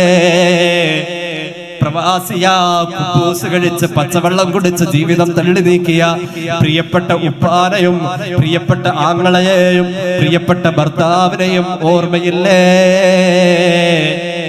മരിച്ചുപോയല്ലോ, നമുക്ക് വേണ്ടി ഒരുപാട് സഹിച്ചവരാവര്. AC-യുള്ള കാറിലാ ഇന്ന് നമ്മൾ സഞ്ചരിക്കാം. അവർക്ക് വേണ്ടി എന്താ നമ്മൾ കൊടുക്കാം? അവർക്ക് വേണ്ടി ഒരു പ്രാർത്ഥന കൊടുക്കണേ. എപ്പോ ദുആരെന്നാലും അല്ലാഹുവിന്റെ ഖുർആൻ പറഞ്ഞല്ലോ, അനിഷ്കുറുലി വലിവാലിദയ്യ, എനിക്ക് നിങ്ങൾ നന്ദി ചെയ്യണേ, നിങ്ങളെ നൊന്ത് പ്രസവിച്ച ഉമ്മാക്കും നന്ദി ചെയ്യണേ, നിങ്ങൾക്ക് ജന്മം നൽകിയ പിതാവിന് നിങ്ങൾ നന്ദി ചെയ്യണേ. ഈ ആയത്തിന്റെ വ്യാഖ്യാനത്തിൽ മഹാനായ ഇമാം ഇസ്മാഈൽ അൽ ഹഖ് ബറൂസവി തങ്ങൾ റൂഹുൽ ബയാനിൽ രേഖപ്പെടുത്തുന്നത് കാണാം. ഒരു മനുഷ്യൻ 5 വഖത്ത് നിസ്കരിച്ചാൽ, ഫർള് നിസ്കാരം 5 വഖത്ത് നിസ്കരിച്ചാൽ അല്ലാഹുവിനോടുള്ള നന്ദി ചെയ്യലായി. എന്നാൽ 5 വഖത്ത് നിസ്കാരത്തിന് ശേഷവും എന്റെ വാപ്പാക്ക് പൊറുക്കണേ, എന്റെ ഉമ്മാക്ക് പൊറുക്കണേ എന്ന് 5 നേരം ദുആരന്നാലാ നമ്മുടെ വാപ്പാക്ക് നമ്മൾ നന്ദിയുള്ളവനാവാ. എത്ര നന്ദി കാണിക്കണം. 2 മാസമായപ്പോഴാ ഛർദിയുടെ തുടക്കം. 4 മാസത്തിലേക്കായപ്പോൾ പിന്നെ കിടക്കാൻ അസ്വസ്ഥത, ഉറക്കം ഒരുപാട് കളഞ്ഞു. 4 മാസത്തിൽ നിന്റെ ഉമ്മ സഹിച്ചത് ആ വയറൊന്ന് താങ്ങി പിടിച്ചു. മോഹമുള്ള പല ഭക്ഷണത്തിന്റെ മണവും അവളുടെ മൂക്കിന്റെ തുമ്പിലൂടെ പോയി. പല കല്യാണങ്ങളും അവൾ മാറ്റിവെച്ചു. ഒരുപാട് രാത്രിയിലെ ഉറക്കം കളഞ്ഞു. എന്നിട്ടോ 4-ാം മാസത്തിൽ വയറ് താങ്ങി പിടിച്ച് മെല്ലെ മെല്ലെ വന്നു. ആ 4 മാസത്തിൽ അവൾ ഛർദിച്ചു കൂട്ടിയത് അവളുടെ തൊണ്ടയിൽ നിന്നും ഛർദലിന്റെ ശക്തിയിൽ രക്തം പോലും പോന്നിട്ടുണ്ട്. എത്ര പ്രാവശ്യമാ അവൾ ഓക്കാനിച്ചു വരുമ്പോൾ അവളുടെ മൂത്രം പോലും അവൾ അറിയാതെ പോയിട്ടുള്ളത്. ഒന്ന് ബാത്റൂമിലേക്ക് കയറിയാൽ ഇരിക്കാൻ എത്ര പ്രയാസപ്പെടുന്നു. 4 മാസം ഗർഭിണിയായ പെണ്ണ് 8 മാസത്തിലേക്ക് വരുമ്പോൾ ഈ 4 മാസത്തിൽ അനുഭവിച്ചതിന്റെ 2 ഇരട്ടിയല്ലേ 8-ാം മാസം. ആലോചിച്ചു നോക്കണേ. മൊബൈൽ ഫോണിൽ കുത്തിക്കളിച്ച ഭർത്താവിനത് മനസ്സിലായെന്ന് വരില്ല. ആ പെണ്ണ് എത്രയാ സഹിച്ചത്, എത്രയാ ക്ഷമിച്ചത്. അവളങ്ങനെ സഹിച്ചു, ക്ഷമിച്ചു. ഞാനൊന്ന് പറയട്ടെ, കല്യാണത്തിന് പോയി വയറ് നിറച്ച് ബിരിയാണി കഴിച്ച് വയറ് നിറഞ്ഞ് ദഹിക്കാതെ കിടന്നാ നമുക്ക് ഉറക്കം വരൂല. കിടന്നാൽ കിടപ്പ് ശരിയാവൂല. ഒരു 1 മണിക്കൂർ നേരം ഒരു സോഡ കുടിച്ചാൽ ചിലപ്പോൾ അത് ശരിയാകുമായിരിക്കും. ബിരിയാണി കഴിച്ച വയറിന്റെ കാര്യമല്ല പറഞ്ഞത്. എന്നിട്ട് ഞാനും നിങ്ങളും ഒരു അസ്വസ്ഥതയും കൊടുക്കാതെ ചവിട്ടുകയും തിരിയുകയും മറിയുകയും ചെയ്ത അസ്വസ്ഥതകൾ കൊണ്ട് അവസാനം അവൾ നാണം കെട്ട് പ്രസവിക്കുകയാ. അവളുടെ ഗുഹ്യഭാഗം മറ്റുള്ളവർ കാണുന്ന ഭാഗത്തേക്ക് വരും വിധം അവളുടെ പ്രസവം നടക്കുക. അവൾ ആ പ്രസവത്തിന്റെ വിലാപ വാക്കിൽ എന്തൊക്കെയാ വിളിച്ചു പറഞ്ഞത് കേട്ടാൽ നാണമാവില്ലേ? അവളങ്ങ് പൊട്ടിക്കരഞ്ഞു, അവളങ്ങ് വേദന തിന്നു.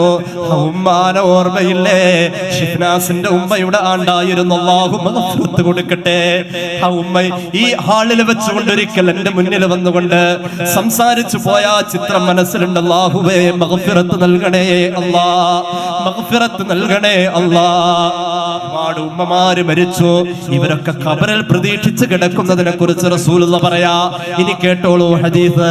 ഇമാം ബൈഹഖി അവിടുത്തെ ശുഅബിൽ ഉദ്ധരിക്കുന്നത് കാണാം.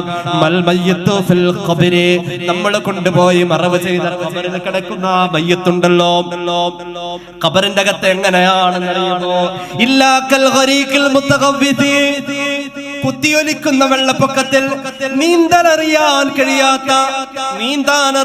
ഒരു മനുഷ്യൻ മുങ്ങിത്താഴും പോലെയാ ഖബറിന്റെ അകത്ത് കിടക്കുന്ന മയ്യത്തിന്റെ വെപ്രാളമെന്ന് നബി മുഹമ്മദ് മുസ്തഫ. നീന്താനറിയാത്തവൻ വെള്ളത്തിൽ മുങ്ങിത്താഴുന്ന പോലെ, നീന്താനറിയാത്തവൻ മുങ്ങിത്താഴുമ്പോൾ പ്രതീക്ഷിക്കും ആരെങ്കിലും ഒരു കൈ തരുമോ, ആരെങ്കിലും ഒരു കൈ തരുമോ. ഖബറിൽ കിടക്കുന്നവനും പ്രതീക്ഷിക്കുന്നു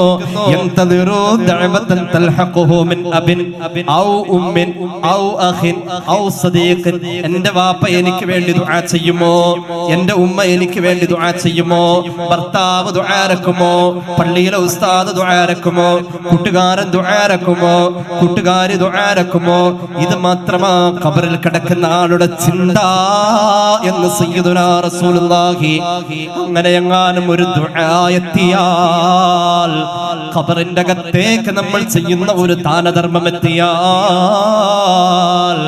ദുനിയാവ് മുഴുവനും കൊടുത്താൽ അവർക്ക് ഭൂമിയിൽ ജീവിച്ച കാലത്ത് കിട്ടുന്ന സന്തോഷത്തെക്കാളും ഈ ലോകം മുഴുവനും ഭരിക്കാനും ഈ ലോകം മുഴുവനും സ്വന്തമാക്കാനുമുള്ള അവകാശം കൊടുത്താൽ ജീവിച്ചിരുന്നപ്പോൾ അവർക്ക് കിട്ടിയതിനേക്കാൾ വലിയ സന്തോഷം അവരുടെ ഖബറിന്റെ അകത്തേക്ക് പർവ്വതത്തിന്റെ വലിപ്പത്തിലെത്തുന്ന ഈ ദുആ കൊണ്ട് കിട്ടുമെന്ന് നബി മുഹമ്മദ് മുസ്തഫ.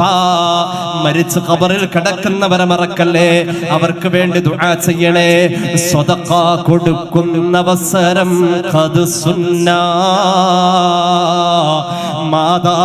മാതാപിതാക്കൾക്കെന്ന് കരുതൽ തന്നാ, അതിനുള്ള പ്രതിഫലം അവരിലേക്കെത്തുന്നതാ. ഇവനുള്ളതോ കുറയാതെയും ലഭിക്കുന്നതാ.